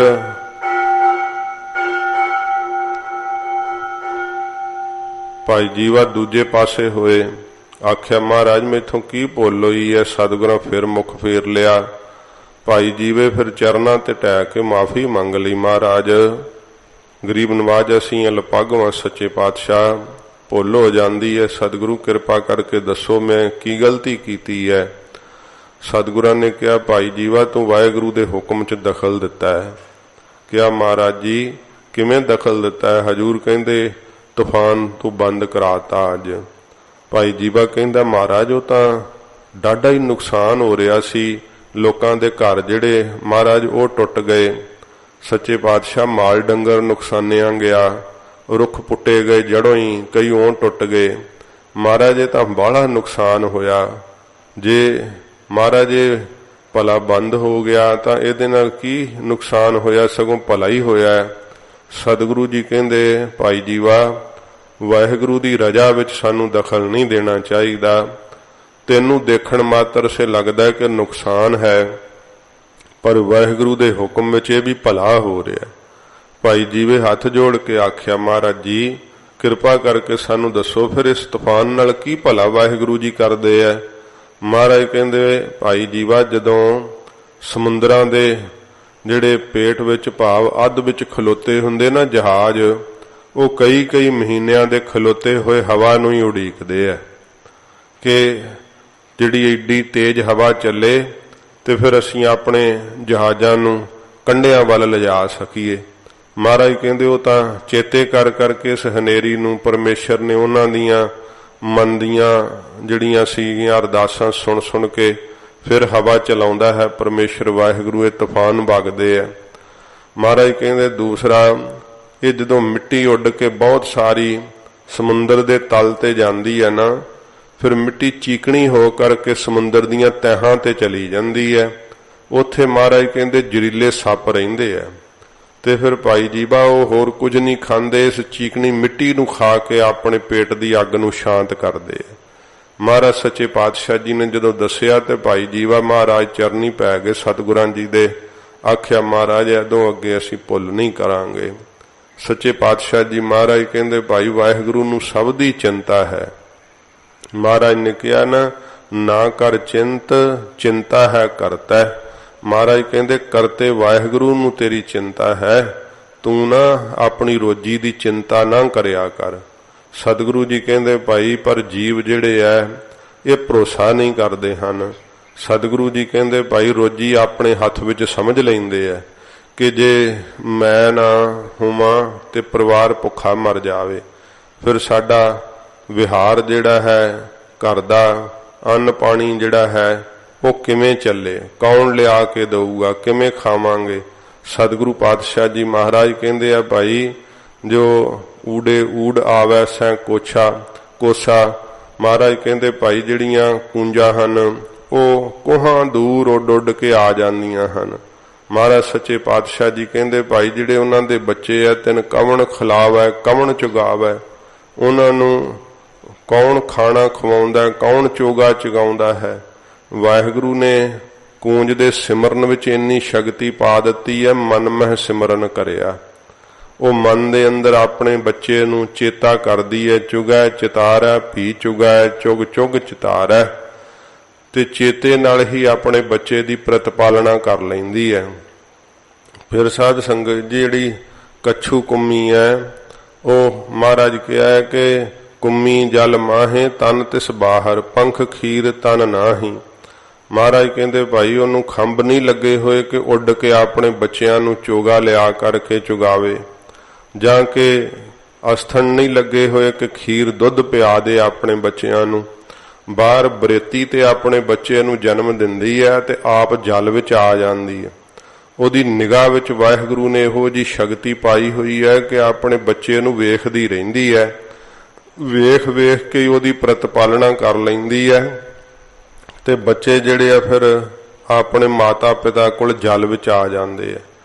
ਫਿਰ ਖੁਸ਼ਕ ਪੱਥਰ ਵਿੱਚ ਮਹਾਰਾਜ ਜੀਆਂ ਨੂੰ ਵੇਖੋ ਉੱਥੇ ਰੋਜੀ ਦਿੰਦੇ ਆ। ਸੈਲ ਪੱਥਰ ਮਹਿ ਜੰਤੋ ਪਾਏ ਤਾ ਕਾ ਰਿਜਕ ਆਗਾ ਕਰ ਧਰਿਆ। ਫਿਰ ਮਹਾਰਾਜ ਨਾੜੂਏ ਦਾ ਸੰਬੰਧ ਬਣਾ ਕਰਕੇ ਜੀਵ ਦੀ ਵੇਖੋ ਮਾਤਾ ਦੇ ਉਦਰ ਵਿੱਚ ਮਹਾਰਾਜ ਪ੍ਰਤਪਾਲਣਾ ਕਰਦੇ ਆ। ਸੱਚੇ ਪਾਤਸ਼ਾਹ ਜੀ ਕਹਿੰਦੇ ਭਾਈ ਜਿਹੜਾ ਰਿਜਕ ਹੈ ਨਾ ਜੀਆਂ ਦਾ, ਇਹ ਸ਼ੇਖ ਬ੍ਰਹਮ ਹੋਰ ਕਿਸੇ ਦੇ ਦਸਤ ਹੱਥ ਵਿੱਚ ਨਹੀਂ ਹੈ। ਹਜੂਰ ਫਰਮਾਉਂਦੇ ਹਨ, ਫਿਰ ਪੜੋ ਨਾ ਰਿਜਕ ਦਸਤ ਆ ਕਸੇ। ਮਹਾਰਾਜ ਕਹਿੰਦੇ ਆ ਹੋਰ ਕਿਸੇ ਦੇ ਹੱਥ ਵਿੱਚ ਨਹੀਂ। ਇਹ ਜਿਹੜਾ ਰਿਜਕ ਹੈ ਇਹ ਪਰਮੇਸ਼ਰ ਦੇ ਨਿਰੰਕਾਰ ਦੇ ਦਸਤ ਹੱਥ ਵਿੱਚ ਹੈ। ਸਭ ਨੂੰ ਰੋਜੀ ਵਾਹਿਗੁਰੂ ਆਪ ਦਿੰਦੇ ਆ। ਹਮਾਰਾ ਏਕ ਆਸ ਵਸੇ। ਮਹਾਰਾਜ ਕਹਿੰਦੇ ਭਾਈ ਹਮਾਰਾ ਜੋ ਹਮਾ ਤਮਾਂ ਦਾ, ਮਹਾਰਾਜ ਕਹਿੰਦੇ ਰਾਹ ਨੂੰ ਇੱਕ ਵਾਹਿਗੁਰੂ ਦੀ ਹੀ ਆਸ ਹੈ। ਤੋ ਇਸ ਤਰ੍ਹਾਂ ਜਿਹੜਾ ਰਾਹ ਹੈ ਉਹ ਸੰਬੰਧਕ ਪਾਠ ਕਰਕੇ ਕਰਨਾ ਵੱਖਰਾ। ਮਹਾਰਾਜ ਕਹਿੰਦੇ ਭਾਈ ਹਮਾਰਾ ਏਕ ਆਸ ਵਸੇ। ਜੋ ਹਮ ਤਮਾਮ ਜਿਹੜੀ ਦੁਨੀਆ ਹੈ, ਸਤਿਗੁਰੂ ਜੀ ਕਹਿੰਦੇ ਭਾਈ ਸਾਰਾ ਜੋ ਸੰਸਾਰ ਹੈ ਰਾਹ ਨੂੰ ਮਹਾਰਾਜ ਕਹਿੰਦੇ ਇੱਕ ਪਰਮੇਸ਼ਰ ਦੀ ਹੀ ਆਸ ਹੈ। ਹੋਰ ਸਤਿਗੁਰੂ ਜੀ ਕਹਿੰਦੇ ਭਾਈ ਜਿਹੜਾ ਹੈ ਉਹ ਕਿਸੇ ਦੀ ਆਸ ਕਰੇ ਤੇ ਫਿਰ ਗਰੀਬ ਨਵਾਜ਼ ਸਤਿਗੁਰੂ ਜੀ ਕਹਿੰਦੇ ਹਨ ਕਿ ਉਹਦੀ ਭਾਈ ਆਸਾ ਪੂਰੀ ਨਹੀਂ ਹੁੰਦੀ, ਆਸਾਂ ਅਧੂਰੀਆਂ ਰਹਿ ਜਾਂਦੀਆਂ ਹਨ। ਤੇ ਉਹਦੇ ਹੀ ਮਹਾਰਾਜ ਕਹਿੰਦੇ ਭਾਈ ਆਸਰੇ ਸਾਰੇ ਜਿਹੜੇ ਆ ਉਹ ਵਸਦੇ ਆ, ਪਰਮੇਸ਼ਰ ਦੇ ਆਸਰੇ ਸਭ ਜਿਉਂਦੇ ਆ। ਗਰੀਬ ਨਵਾਜ਼ ਸਤਿਗੁਰੂ ਜੀ ਕਹਿੰਦੇ ਤਮਾਮ ਨੂੰ ਇੱਕ ਪਰਮੇਸ਼ਰ ਦਾ ਹੀ ਆਸਰਾ, ਜੇ ਉਹ ਆਪਣਾ ਆਸਰਾ ਖਿੱਚ ਲਵੇ ਤੇ ਫਿਰ ਮਹਾਰਾਜ ਕਹਿੰਦੇ ਭਾਈ ਜੀਵ ਜਿਉਂਦੇ ਨਹੀਂ ਰਹਿ ਸਕਦੇ। ਹਮਾਂ ਤਮਾਮ ਨੂੰ ਜਿਹੜਾ ਹੈ ਇੱਕ ਪਰਮੇਸ਼ਰ ਦੀ ਹੀ ਆਸ ਹੈ ਤੇ ਉਹਦੇ ਹੀ ਆਸਰੇ ਮਹਾਰਾਜ ਕਹਿੰਦੇ ਭਾਈ ਸਾਰੇ ਵਸਦੇ ਹਨ। ਹਮਾਰਾ ਏਕ ਆਸ ਵਸੇ। ਹਮਾ ਤਮਾਮ ਦਾ, ਤਮਾਮ ਨੂੰ ਰਾਹ ਨੂੰ ਇੱਕ ਪਰਮੇਸ਼ਰ ਦੀ ਹੀ ਆਸ ਹੈ ਤੇ ਉਹਦੇ ਆਸਰੇ ਹੀ ਵਸਦੇ ਹਨ ਸਾਰੇ ਧਰਤੀ ਤੇ। ਅਸਤ ਏਕ ਦਿਗਰ ਕੋਈ। ਅਸਥਿਤ ਨਹੀਂ ਹੈ ਮਹਾਰਾਜ ਇੱਕ ਤੁਹਾਡੇ ਤੋਂ ਬਿਨਾ ਕੋਈ ਹੋਰ। ਇੱਕ ਪਰਮੇਸ਼ਰ ਹੀ ਮਹਾਰਾਜ ਕਹਿੰਦੇ ਭਾਈ ਅਸਥਿਤ ਰਹਿਣ ਵਾਲਾ ਹੈ, ਦਿਗਰ ਕੋਈ ਹੋਰ ਦੂਸਰਾ ਨਹੀਂ ਅਸਥਿਤ ਰਹਿ ਸਕਦਾ। ਏਕ ਤੁਈ ਏਕ ਤੁਈ। ਇੱਕ ਮਹਾਰਾਜ ਤੂੰ ਸੀ ਜਦੋਂ ਸਤਜੁਗ ਵੀ ਨਹੀਂ ਸੀਗਾ ਬਣਿਆ, ਉਦੋਂ ਵੀ ਮਹਾਰਾਜ ਤੂੰ ਸੀ ਜਦੋਂ ਯੁਗਾਂ ਦੀ ਰਚਨਾ ਨਹੀਂ ਸੀ ਹੋਈ। ਜਦੋਂ ਮਹਾਰਾਜ ਯੁੱਗ ਬਣ ਗਏ ਉਦੋਂ ਵੀ ਮਹਾਰਾਜ ਤੂੰ ਹੀ ਹੈ। ਜਦੋਂ ਇਹ ਯੁੱਗ ਵੀ ਨਹੀਂ ਰਹਿਣਗੇ, ਸਮੇਂ ਦਾ ਪ੍ਰਭਾਵ ਨਹੀਂ ਰਹੇਗਾ, ਉਦੋਂ ਵੀ ਮਹਾਰਾਜ ਤੂੰ ਹੀ ਹੋਵੇਂਗਾ, ਕਿਉਂਕਿ ਤੂੰ ਹੀ ਇੱਕ ਮੁੱਢਮੈ, ਤੂੰ ਹੀ ਇੱਕ ਅਟਲ ਹੈ, ਤੂੰ ਹੀ ਇੱਕ ਸਤ ਹੈ। ਮਹੱਲਾ ਪਹਿਲਾ। ਸੱਚੇ ਪਾਤਸ਼ਾਹ ਜੀ ਧੰਨ ਗੁਰੂ ਨਾਨਕ ਸਾਹਿਬ ਜੀ ਮਹਾਰਾਜ ਫਰਮਾਉਂਦੇ ਹਨ, ਪਰੰ ਦਏ ਨਾ ਗਿਰਾਹ ਜਰ। ਸਤਿਗੁਰੂ ਜੀ ਕਹਿੰਦੇ ਭਾਈ ਜਿਹੜੇ ਪਰਿੰਦੇ ਪੰਛੀ ਹੁੰਦੇ ਐ, ਸਾਧ ਸੰਗਤ ਜੀ ਗਰਾਹ ਫਾਰਸੀ ਦੇ ਅੰਦਰ ਗੰਢ ਬੰਨਣ ਨੂੰ ਕਹਿੰਦੇ ਆ, ਪੱਲੇ ਬੰਨਣ ਨੂੰ। ਮਹਾਰਾਜ ਸੱਚੇ ਪਾਤਸ਼ਾਹ ਜੀ ਕਹਿੰਦੇ ਭਾਈ ਜਿਹੜੇ ਇਹ ਪੰਛੀ ਹਨ, ਇਹ ਗਰੀਬ ਨਵਾਜ ਸਤਿਗੁਰੂ ਜੀ ਕਹਿੰਦੇ ਵੇਖ ਸ਼ੇਖ ਬ੍ਰਹਮ ਕਿੰਨਾ ਇਹਨਾਂ ਵਿੱਚ ਵਾਹਿਗੁਰੂ ਨੇ ਸਿਦਕ ਦਿੱਤਾ ਹੈ। ਪਹਿਲਾਂ ਮਹਾਰਾਜ ਨੇ ਦੱਸਿਆ ਹੈ ਕਿ ਜਿਹੜਾ ਰੋਜੀ ਦਾ ਪ੍ਰਬੰਧ ਆ ਉਹ ਵਾਹਿਗੁਰੂ ਦੇ ਹੱਥ ਵਿੱਚ ਹੈ।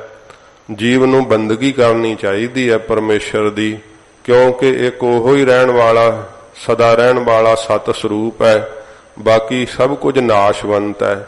ਫਿਰ ਇਹ ਕਹਿੰਦੇ ਕਿ ਮਹਾਰਾਜ ਜਿਹੜੇ ਜੀਵ ਹੈ ਉਹ ਭਰੋਸਾ ਕਿਉਂ ਨਹੀਂ ਕਰਦੇ? ਮਹਾਰਾਜ ਕਹਿੰਦੇ ਭਾਈ ਲੋਭ ਗ੍ਰਸੇ ਹਨ, ਲੋਭ ਗ੍ਰਸੇ ਕਰਕੇ ਵਾਹਿਗੁਰੂ ਦੇ ਉੱਤੇ ਸਿਦਕ ਨਹੀਂ ਰੱਖਦੇ। ਮਹਾਰਾਜ ਕਹਿੰਦੇ ਵੇਖ ਸ਼ੇਖ ਬ੍ਰਹਮ ਜਿਹੜੇ ਇਸ ਪ੍ਰਕਾਰ ਪਕਸ਼ੀ ਹਨ, ਉਹਨਾਂ ਨੂੰ ਮਹਾਰਾਜ ਸੱਚੇ ਪਾਤਸ਼ਾਹ ਜੀ ਕਹਿੰਦੇ ਭਾਈ ਕੀ ਚਿੰਤਾ ਹੈ, ਤੇ ਉਹਨਾਂ ਦੀ ਪ੍ਰਤਪਾਲਣਾ ਨਹੀਂ ਵਾਹਿਗੁਰੂ ਕਰ ਰਿਹਾ। ਪਰੰਦਏ ਨਾ ਗ੍ਰਾਹ ਜਰ। ਮਹਾਰਾਜ ਕਹਿੰਦੇ ਭਾਈ ਉਹ ਜਿਹੜੇ ਪਰਿੰਦੇ ਐ ਉਹ ਆਪਣੇ ਜਰ ਜ਼ਮੀਨ ਆਦਿਕ ਜਾਂ ਜਰ ਜਾਇਦਾਦ ਜਿਹੜੀ ਹੈ, ਜਰ ਮਾਇਆ ਜਿਹੜੀ ਹੈ, ਉਹ ਗ੍ਰਾਹ ਗੰਢ ਵਿੱਚ ਤਾਂ ਨਹੀਂ ਬੰਨ ਕੇ ਮਹਾਰਾਜ ਕਹਿੰਦੇ ਸੋਨਾ ਚਾਂਦੀ ਆਦਿਕ ਜਿਵੇਂ ਲੋਕ ਜੋੜਦੇ ਐ, ਤਜੋਰੀਆਂ ਭਰਦੇ ਐ ਤੇ ਬੜੀਆਂ ਗੰਢਾਂ ਮਾਰ ਮਾਰ ਕੇ ਰੱਖਦੇ ਐ। ਮਹਾਰਾਜ ਕਹਿੰਦੇ ਭਾਈ ਜਿਹੜੇ ਪਕਸ਼ੀ ਐ ਉਹ ਕਿਹੜੇ ਮਹਾਰਾਜ ਕਹਿੰਦੇ ਭਾਈ ਗੰਢਾਂ ਬੰਨ ਬੰਨ ਕੇ ਸ਼ੇਖ ਬ੍ਰਹਮ ਆਪਣੇ ਕੋਲ ਰੱਖਦੇ ਐ, ਉਹ ਤਾਂ ਸਤਿਗੁਰੂ ਜੀ ਦੱਸਦੇ ਹਨ। ਪਰੰਦਏ ਨਾ ਗਿਰਾਹ ਜਰ। ਹਾਂਜੀ ਅਗਲੀ ਪੜੋ। ਦਰਖਤ ਆਪ ਆਸ ਕਰ। ਮਹਾਰਾਜ ਕਹਿੰਦੇ ਭਾਈ ਜਿਹੜੇ ਦਰਖਤ ਵਾ ਨਾ ਉਹਨਾਂ ਤੇ ਆਪਦੇ ਆਲਣੇ ਪਾ ਕਰਕੇ ਦਰਖਤਾਂ ਦੀ ਆਸ ਕਰਕੇ ਉੱਥੇ ਰਹਿੰਦੇ ਆ। ਇੱਕ ਬ੍ਰਿਕਸ਼ ਤੋਂ ਦੂਸਰੇ ਤੇ ਚਲੇ ਜਾਂਦੇ ਆ, ਦੂਸਰੇ ਤੋਂ ਤੀਸਰੇ ਤੇ ਚਲੇ ਜਾਂਦੇ ਆ, ਤੇ ਆਪ ਪਾਣੀ ਦੀ ਆਸ ਕਰਦੇ ਆ। ਪਾਣੀ ਪੀ ਕੇ ਜੋ ਮਿਲੇ ਪ੍ਰਰਬਤ ਦੇ ਸ਼ਾਕਰ ਹੋ ਕਰਕੇ ਖਾ ਕੇ ਤੇ ਮਹਾਰਾਜ ਕਹਿੰਦੇ ਭਾਈ ਬ੍ਰਿਕਸ਼ਾਂ ਤੇ ਹੀ ਆਪਣੀ ਜ਼ਿੰਦਗੀ ਜਿਹੜੀ ਆ ਉਹ ਕੱਟ ਲੈਂਦੇ ਆ। ਉਹ ਕਿਹੜਾ ਪੱਲੇ ਨਾਲ ਗੰਢਾਂ ਬੰਨੀ ਫਿਰਦੇ ਹਨ ਸੋਨੇ ਚਾਂਦੀ ਦੀਆਂ, ਜਾਂ ਜ਼ਮੀਨ ਦਾਦਾਂ ਦੇ ਜਾਇਦਾਦਾਂ ਦੇ ਪਟੇ ਕਰਾਈ ਫਿਰਦੇ ਆ। ਨਹੀਂ, ਮਹਾਰਾਜ ਕਹਿੰਦੇ ਭਾਈ ਪਕਸ਼ੀ ਜਿਹੜੇ ਆ ਉਹ ਤਾਂ ਦਰਖਤਾਂ ਤੇ ਆਪ ਪਾਣੀ ਦੀ ਆਸ ਕਰਕੇ ਹੀ ਜਿਉਂਦੇ ਹਨ। ਫਿਰ ਇਸੇ ਪ੍ਰਕਾਰ ਪਰੰਦਏ ਨਾ ਗਿਰਾਹ ਜਰ। ਮਹਾਰਾਜ ਕਹਿੰਦੇ ਜਿਹੜੇ ਪਰਿੰਦੇ ਪੰਛੀ ਐ ਉਹ ਗਿਰਾਹ ਘਰ ਨੂੰ ਵੀ ਕਹਿੰਦੇ ਗ੍ਰਹਿ ਨੂੰ। ਮਹਾਰਾਜ ਕਹਿੰਦੇ ਭਾਈ ਉਹ ਕਿਹੜਾ ਇਸ ਤਰ੍ਹਾਂ ਜਿਹੜੇ ਜੀਵ ਆ ਘਰ ਬਣਾ ਬਣਾ ਕਰਕੇ ਰਹਿੰਦੇ ਆ। ਸਾਧ ਸੰਗਤ ਜੀ ਜਿਹੜਾ ਭਗਤ ਜੀ ਨੇ ਪ੍ਰਮਾਣ ਦਿੱਤਾ ਨਾ, ਜਦੋਂ ਨਾਮਦੇਵ ਜੀ ਯਾਤਰਾ ਤੋਂ ਮੁੜੇ ਸੀਗੇ ਤੇ ਉਹ ਭਗਤ ਜੀ ਦੀ ਛੰਨ ਢਾਤੀ ਸੀ ਸ਼ਾਹੂਕਾਰ ਨੇ, ਤੇ ਉੱਥੇ ਆਪਣੀ ਜਿਹੜੀ ਸੀ ਉਹ ਬੜਾ ਮਹਿਲ ਉਸਾਰ ਲਿਆ ਸੀਗਾ। ਤੇ ਭਗਤ ਜੀ ਨੇ ਕਿਹਾ ਇੱਥੇ ਮੇਰੀ ਛੰਨ ਸੀ, ਉਹ ਧੱਕੇ ਮਾਰ ਤੇ ਚੱਲ ਕੰਮ ਕਰ ਜਾ ਕੇ ਆਪਣਾ। ਤੇ ਭਗਤ ਜੀ ਨੇ ਫਿਰ ਜਦੋਂ ਵੇਖਿਆ ਉਹਦੇ ਹੱਲ ਤੇ ਉਹ ਦੱਸ ਰਿਹਾ ਸੀ ਕਿ ਕਾਰੀਗਰਾਂ ਨੂੰ ਕਿ ਨੀ ਜਰਾ ਚੰਗੀ ਤਰ੍ਹਾਂ ਡੂੰਗੀ ਪੁੱਟਿਓ, ਮੈਂ ਉੱਤੇ ਮਹਿਲ ਬਹੁਤ ਸੋਹਣਾ ਹੋਰ ਮਾੜੀ ਬਣਾਉਣੀ ਹੈ। ਫਿਰ ਭਗਤ ਜੀ ਨੇ ਜਦੋਂ ਵੇਖਿਆ ਉਹਦੇ ਮਸਤਕ ਵੱਲ ਤੇ ਇਹਦੀ ਤਾਂ ਉਮਰ ਹੀ ਨਹੀਂ ਰਹੀ। ਉਹ ਦੱਸਦਾ ਜਿਹੜਾ ਸੀ ਨਾ ਕੋਈ ਉੱਚੀ ਥਾਂ ਜਿਹੜੀ ਬਣਾਈ ਸੀ ਉਹਦੇ ਤੋਂ ਡਿੱਗ ਗਿਆ ਸਿਰ ਪਰਨੇ ਤੇ ਉਸੇ ਵੇਲੇ ਹੀ ਮਰ ਗਿਆ। ਤੇ ਫਿਰ ਕਿਹਾ ਕਿ ਗਹਿਰੀ ਕਰਕੇ ਨੀਵ ਖੁਦਾਈ ਉੱਪਰ ਮੰਡਪ ਛਾਏ। ਕਹਿੰਦੇ ਹੁਣੇ ਦੱਸ ਰਿਹਾ ਸੀ ਕਾਰੀਗਰਾਂ ਨੂੰ ਕਿ ਗਹਿਰੀ ਕਰਕੇ ਚੰਗੀ ਡੂੰਗੀ ਕਰਕੇ ਨੀਂਹ ਪੁੱਟਿਓ, ਉੱਪਰ ਮੰਡਪ ਛਾਏ ਵੀ ਉੱਤੇ ਅਸੀਂ ਚੰਗੇ ਮੰਡਪ ਮਹਿਲ ਮਾੜੀਆਂ ਪਾਉਣੀਆਂ ਹਨ। ਭਗਤ ਜੀ ਕਹਿੰਦੇ ਨੇ ਮਾਰ ਕੰਡੇ ਤੇ ਕੋ ਅਦਕਾਈ ਜਿਨ ਤ੍ਰਿਣ ਧਰ ਮੂੰਡ ਬੁਲਾਏ। ਇੱਕ ਮਾਰ ਕੰਡਾ ਰਿਖੀ ਹੋਇਆ ਹੈ ਸਤਜੁਗ ਦੇ ਅੰਦਰ। ਉਦੋਂ ਸਾਧ ਸੰਗਤ ਜੀ ਜਿਹੜੀਆਂ ਸੀਗੀਆਂ ਇਹ ਲੱਖਾਂ ਹੀ ਵਰਿਆਂ ਦੀ ਉਮਰ, ਤੇ ਹੁਣ ਤਾਂ ਕਲਯੁਗ ਵਿੱਚ 100 ਸਾਲ ਦੀ ਉਮਰ ਹੈ ਸਾਰੀ। ਤੇ ਉਹਦੀ ਬਾਬਤ ਕਿਹਾ ਹੈ ਕਿ ਉਹ ਏਡਾ ਤਿਆਗੀ ਸੀ, ਉਹਨੇ ਆਪਣੇ ਤ੍ਰਿਣ ਧਰ ਮੂੰਡ ਬੁਲਾਏ। ਤ੍ਰਿਣ ਜਿਹੜੇ ਕੱਖ ਸੀ ਆਪਦੇ ਸਿਰ ਤੇ ਹੀ ਰੱਖ ਕੇ ਆਪਣੀ ਜ਼ਿੰਦਗੀ ਨੂੰ ਬੁਲਾਏ ਬਤੀਤ ਕਰ ਲਿਆ। ਕਹਿੰਦਾ ਕਿ ਮਾਰੀ ਜਾਣਾ, ਕੀ ਕੁੱਲੀ ਪਾਉਣੀ ਹੈ ਜਦੋਂ ਰਹਿਣਾ ਹੀ ਨਹੀਂ ਇਸ ਸੰਸਾਰ ਦੇ ਅੰਦਰ, ਤੇ ਕੀ ਇਸ ਪ੍ਰਕਾਰ ਫਿਰ ਕਿਉਂ ਜਾਇਦਾਦਾਂ ਦੇ ਵਿੱਚ ਮਾਇਆ ਵਿੱਚ ਇਹਨਾਂ ਘਰ ਦੇ ਧੰਦਿਆਂ ਵਿੱਚ ਕਾਹਨੂੰ ਫਿਰ ਫਸਣਾ। ਉਹ ਬਰਕਤ ਹੋ ਕਰਕੇ ਹੀ ਰਿਹਾ ਸੀਗਾ। ਇਸ ਪ੍ਰਕਾਰ ਸੱਚੇ ਪਾਤਸ਼ਾਹ ਜੀ ਮਹਾਰਾਜ ਕਹਿੰਦੇ ਭਾਈ ਜਿਹੜੇ ਪਰਿੰਦੇ ਐ ਪੰਛੀ ਐ ਉਹ ਕਿਹੜੇ ਮਹਾਰਾਜ ਕਹਿੰਦੇ ਭਾਈ ਗ੍ਰਾਹ ਘਰ ਨੂੰ ਪਾਉਂਦੇ ਐ ਜਾਂ ਜਰ ਮਾਇਆ ਜਿਹੜੀ ਐ ਉਹਨੂੰ ਇਕੱਠਿਆਂ ਕਰਦੇ ਹਨ। ਦਰਖਤ ਆਬ ਆਸ ਕਰ, ਜਿਵੇਂ ਪਰਿੰਦੇ ਦਰਖਤਾਂ ਦੀ ਤੇ ਇੱਕ ਆਬ ਪਾਣੀ ਦੀ ਆਸ ਕਰਦੇ ਐ, ਇਵੇਂ ਮਹਾਰਾਜ ਕਹਿੰਦੇ ਭਾਈ ਪਰਰਬਤ ਦੇ ਸ਼ਾਕਰ ਬਣ ਕਰਕੇ ਜੋ ਛਕਣ ਨੂੰ ਮਿਲੇ ਰੁੱਖਾ ਮਿੱਸਾ ਉਹ ਛਕ ਕਰਕੇ ਤੇ ਪਾਣੀ ਆਦਿਕ ਪੀ ਕਰਕੇ, ਜਿਵੇਂ ਫਰੀਦ ਜੀ ਨੇ ਕਿਹਾ ਫਰੀਦਾ ਰੁੱਖੀ ਸੁੱਖੀ ਖਾਏ ਕੈ ਠੰਡਾ ਪਾਣੀ ਪੀਓ। ਕਹਿੰਦੇ ਨੇ ਦੇਖ ਪਰਾਈ ਚੋਪੜੀ ਨਾ ਤਰਸਾਏ ਜੀਓ। ਪਰ ਜੀਵ ਜਿਹੜਾ ਨਾ ਚੋਪੜੀ ਵੇਖ ਵੇਖ ਕੇ ਜੀਵ ਤਰਸਾਉਂਦਾ ਰਹਿੰਦਾ ਆਪਣੇ ਮਨ ਨੂੰ, ਤੇ ਭਾਵੇਂ ਕਿ ਆਪ ਸੁਖੀ ਜੀ ਲੇ ਪਰ ਦੂਸਰੇ ਵੱਲ ਵੇਖ ਕੇ ਇਹਨੂੰ ਅੱਗ ਲੱਗਦੀ ਹੈ, ਸੁਖੀ ਨਹੀਂ ਆਪ ਰਹਿੰਦਾ। ਆਪਣੇ ਕੋਲ ਮਹਾਰਾਜ ਨੇ ਤ੍ਰਿਪਤੀ ਵਾਸਤੇ ਬਹੁਤ ਕੁਝ ਦਿੱਤਾ ਹੋਇਆ ਹੈ, ਪਰ ਉਹ ਵੀ ਇਹਨੂੰ ਥੋੜਾ ਜਾਪਦਾ ਫਿਰ ਕਿ ਆਏ ਇਹ ਨਹੀਂ ਸਮਝਦਾ ਕਿ ਉਹਦੇ ਕੀਤੇ ਪੁੰਨ ਕਰਮ ਉਹਦੇ ਨਾਲ ਹੈ, ਉਹਦੇ ਲਿਖੇ ਲੇਖ ਉਹਦੇ ਨਾਲ ਹੈ, ਪਰ ਨਹੀਂ ਬਸ ਉਸ ਚਿੰਤਾ ਵਿੱਚ ਤੜਫਦਾ ਹੈ ਕਿ ਇਹ ਮੇਰੇ ਕੋਲ ਵੀ ਹੋਵੇ ਤੇ ਇਹਦਾ ਧਨ ਨਾਸ਼ ਹੋ ਕੇ ਮੈਨੂੰ ਮਿਲ ਜਾਵੇ। ਸੱਚੇ ਪਾਤਸ਼ਾਹ ਜੀ ਕਹਿੰਦੇ ਭਾਈ ਇੱਕ ਆਸ ਤਾਂ ਜਿਹੜੀ ਆ ਉਹ ਸਾਧ ਸੰਗਤ ਜੀ ਕੀ ਹੈ ਜਿੰਨਾ ਕਿ ਤ੍ਰਿਪਤੀ ਹੋ ਜਾਵੇ ਉਹਨੇ ਅੰਨ ਦੀ ਕਰੇ, ਤੇ ਜਿੰਨੇ ਸਵੇਰੇ ਖਾਣ ਨੂੰ ਦਿੱਤਾ ਪਰ ਐਡਾ ਸਿਦਕ ਜਿਹੜਾ ਨਾ ਉਹ ਪੂਰਨ ਪੁਰਖ 'ਚ ਹੀ ਆਉਂਦਾ ਹੈ ਜਿਹੜਾ ਨਾਮ ਦੇ ਆਸਰੇ ਰਹੇ। ਉਹ ਫਿਰ ਆਸਰਾ ਕਰਦੇ ਆ ਕਿ ਭਾਈ ਜਿਨ ਸਵੇਰੇ ਦਿੱਤਾ ਉਹ ਸ਼ਾਮ ਨੂੰ ਵੀ ਦੇਊਗਾ, ਕਿਉਂਕਿ ਮਹਾਰਾਜ ਸੱਚੇ ਪਾਤਸ਼ਾਹ ਜੀ ਕਹਿੰਦੇ ਨੇ ਪਹਿਲੋਂ ਦੇ ਤੈ ਰਿਜਕ ਸਮਾਹਾ ਪਿੱਛੋਂ ਦੇ ਤੈ ਜੰਤ ਉਪਾਹਾ। ਮਹਾਰਾਜ ਕਹਿੰਦੇ ਪਹਿਲੋਂ ਭਾਈ ਮੇਰਾ ਵਾਹਿਗੁਰੂ ਰਿਜਕ ਦਿੰਦਾ ਹੈ, ਫਿਰ ਜੀਵ ਨੂੰ ਜਨਮ ਦਿੰਦਾ ਹੈ ਸੰਸਾਰ ਦੇ ਅੰਦਰ। ਇਹ ਸਾਧ ਸੰਗਤ ਜੀ ਨਿਸ਼ਚਾ ਤਾਂ ਫਿਰ ਪੂਰੇ ਗੁਰੂ ਜੀ ਦੀ ਕਿਰਪਾ ਨਾਲ ਹੀ ਵੱਜਦਾ ਹੈ। ਇਹ ਫਕੀਰਾਂ ਦੇ ਬੇਨਤੀ ਕਰਨ ਤੋਂ ਸੱਚੇ ਪਾਤਸ਼ਾਹ ਜੀ ਮਹਾਰਾਜ ਗਰੀਬ ਨਵਾਜ਼ ਦੱਸ ਰਹੇ ਹੈ। ਪਹਿਲੋਂ ਮਹਾਰਾਜ ਸੰਸਾਰ ਦੀ ਹਾਲਤ ਦੱਸੀ ਹੈ ਤੇ ਸੱਚੇ ਪਾਤਸ਼ਾਹ ਨੇ ਹਰੇਕ ਪਦ ਦੇ ਖੀਰ ਵਿੱਚ ਕਿਹਾ ਹੈ ਕਿ ਇੱਕ ਸਥਿਰ ਰਹਿਣ ਵਾਲਾ ਪਰਮੇਸ਼ਰ ਹੈ, ਵਾਹਿਗੁਰੂ ਹੈ, ਹੋਰ ਕੋਈ ਵੀ ਸਥਿਰ ਰਹਿਣ ਵਾਲਾ ਨਹੀਂ ਹੈ। ਫਿਰ ਸੱਚੇ ਪਾਤਸ਼ਾਹ ਜੀ ਮਹਾਰਾਜ ਨੇ ਦੱਸਿਆ ਕਿ ਜੀਆਂ ਦੀ ਰੋਜੀ ਉਹਦੇ ਹੱਥ ਵਿੱਚ ਹੈ, ਉਹਨੂੰ ਇਹ ਜਾਣ ਕਰਕੇ ਕਿ ਰੋਜੀ ਦਾਤਾ ਹੈ, ਪ੍ਰਤਪਾਲਕ ਹੈ, ਤੇ ਉਹਦਾ ਭਜਨ ਕਰਨਾ ਚਾਹੀਦਾ ਹੈ। ਜਿਹੜੇ ਮਨ ਦੇ ਅੰਦਰ ਫਿਕਰ ਕਰਦੇ ਐ ਉਹਨਾਂ ਨੂੰ ਦਿਖਾਉਂਦੇ ਹੋਏ ਸਤਿਗੁਰੂ ਜੀ ਕਹਿੰਦੇ ਐ ਕਿ ਵੇਖੋ ਭਾਈ ਜਿਹੜੇ ਪੰਛੀ ਐ ਉਹ ਕਿਹੜੇ ਗੰਢਾਂ ਬੰਨੀ ਫਿਰਦੇ ਸੋਨੇ ਚਾਂਦੀ ਦੀਆਂ, ਜਾਂ ਉਹ ਕਿਹੜੇ ਗ੍ਰਾਹ ਘਰ ਪਾਈ ਫਿਰਦੇ ਆਪਣੇ ਬਹੁਤ ਜ਼ਿਆਦਾ, ਭਾਵੇਂ ਕਿ ਆਲਣੇ ਪਾਉਂਦੇ ਐ, ਮੀਂਹ ਹਨੇਰੀ ਨਾਲ ਉਹ ਵੀ ਟੁੱਟ ਜਾਂਦੇ ਫਿਰ ਨਵੇਂ ਬਣਾ ਲੈਂਦੇ ਐ। ਇਸ ਪ੍ਰਕਾਰ ਸੱਚੇ ਪਾਤਸ਼ਾਹ ਜੀ ਕਹਿੰਦੇ ਪਰ ਆਸ ਉਹਨਾਂ ਨੂੰ ਉਹੋ ਹੀ ਦਰਖਤ ਦੀ ਹੈ ਤੇ ਆਪ ਪਾਣੀ ਦੀ ਹੈ। ਮਹਾਰਾਜ ਕਹਿੰਦੇ ਭਾਈ ਇਹ ਆਸਾ ਕਰਦੇ ਐ, ਹੋਰ ਕੋਈ ਜ਼ਿਆਦਾ ਉਹਨਾਂ ਨੂੰ ਲੰਮੀ ਚੌੜੀ ਆਸ ਨਹੀਂ। ਪਰ ਜਿਹੜਾ ਜੀਵ ਹੈ ਤਾਂ ਆਪਣੇ ਪੋਤਿਆਂ ਪੜਪੋਤਿਆਂ ਵਾਸਤੇ ਵੀ ਆਸਾ ਕਰਦਾ ਰਹਿੰਦਾ ਹੈ। ਇਹਨੂੰ ਬਹੁਤ ਜ਼ਿਆਦਾ ਫਿਕਰ ਹੈ ਆਪਣੇ ਆਉਣ ਵਾਲੀਆਂ ਨਸਲਾਂ ਦਾ, ਜਿਵੇਂ ਇਹਨੇ ਕਈ ਯੁੱਗ ਰਹਿ ਕੇ ਇੱਥੇ ਉਹਨਾਂ ਦੀ ਪ੍ਰਤਪਾਲਣਾ ਕਰਨੀ ਹੋਵੇ, ਉਹਨਾਂ ਵਾਸਤੇ ਕਹਿੰਦਾ ਹੈ ਜੋੜ ਦਈਏ। ਇੰਨੀ ਜ਼ਿਆਦੀ ਮਿਹਨਤ ਮਸ਼ੱਕਤ ਕਰਦਾ ਹੈ ਤੇ ਕਿੰਨਾ ਸਤਿਗੁਰਾਂ ਜੀ ਨੇ ਦਿਖਾਇਆ ਆਪਣੀ ਬਾਣੀ ਵਿੱਚ ਉਪਦੇਸ਼ ਕਿ ਬਿਰਧ ਹੋਇਆ ਉਹ ਸਾਰਾ ਕੁਝ ਹੀ ਫਿਰ ਸਾਧ ਸੰਗਤ ਜੀ ਸਾਥ ਛੱਡ ਦਿੰਦਾ ਹੈ। ਮਾਇਆ ਵੀ ਜਿਹੜੀ ਆ ਉਹਦੀ ਨਾ ਉਹਦੇ ਪਰਿਵਾਰ ਦੇ ਜੀ ਉਹਦੇ ਵਾਸਤੇ ਨਹੀਂ ਫਿਰ ਉਹ ਲਾਉਂਦੇ, ਭਾਵੇਂ ਕਹਿੰਦਾ ਤਾਂ ਹੈ, ਕਹਿੰਦੇ ਇੱਕ ਵਾਰੀ ਬਜ਼ੁਰਗ ਸੀਗਾ ਤੇ ਜਦੋਂ ਅੰਤ ਦਾ ਸਮਾਂ ਆਇਆ ਉਹਦੀ ਜ਼ੁਬਾਨ ਰੁਕ ਗਈ।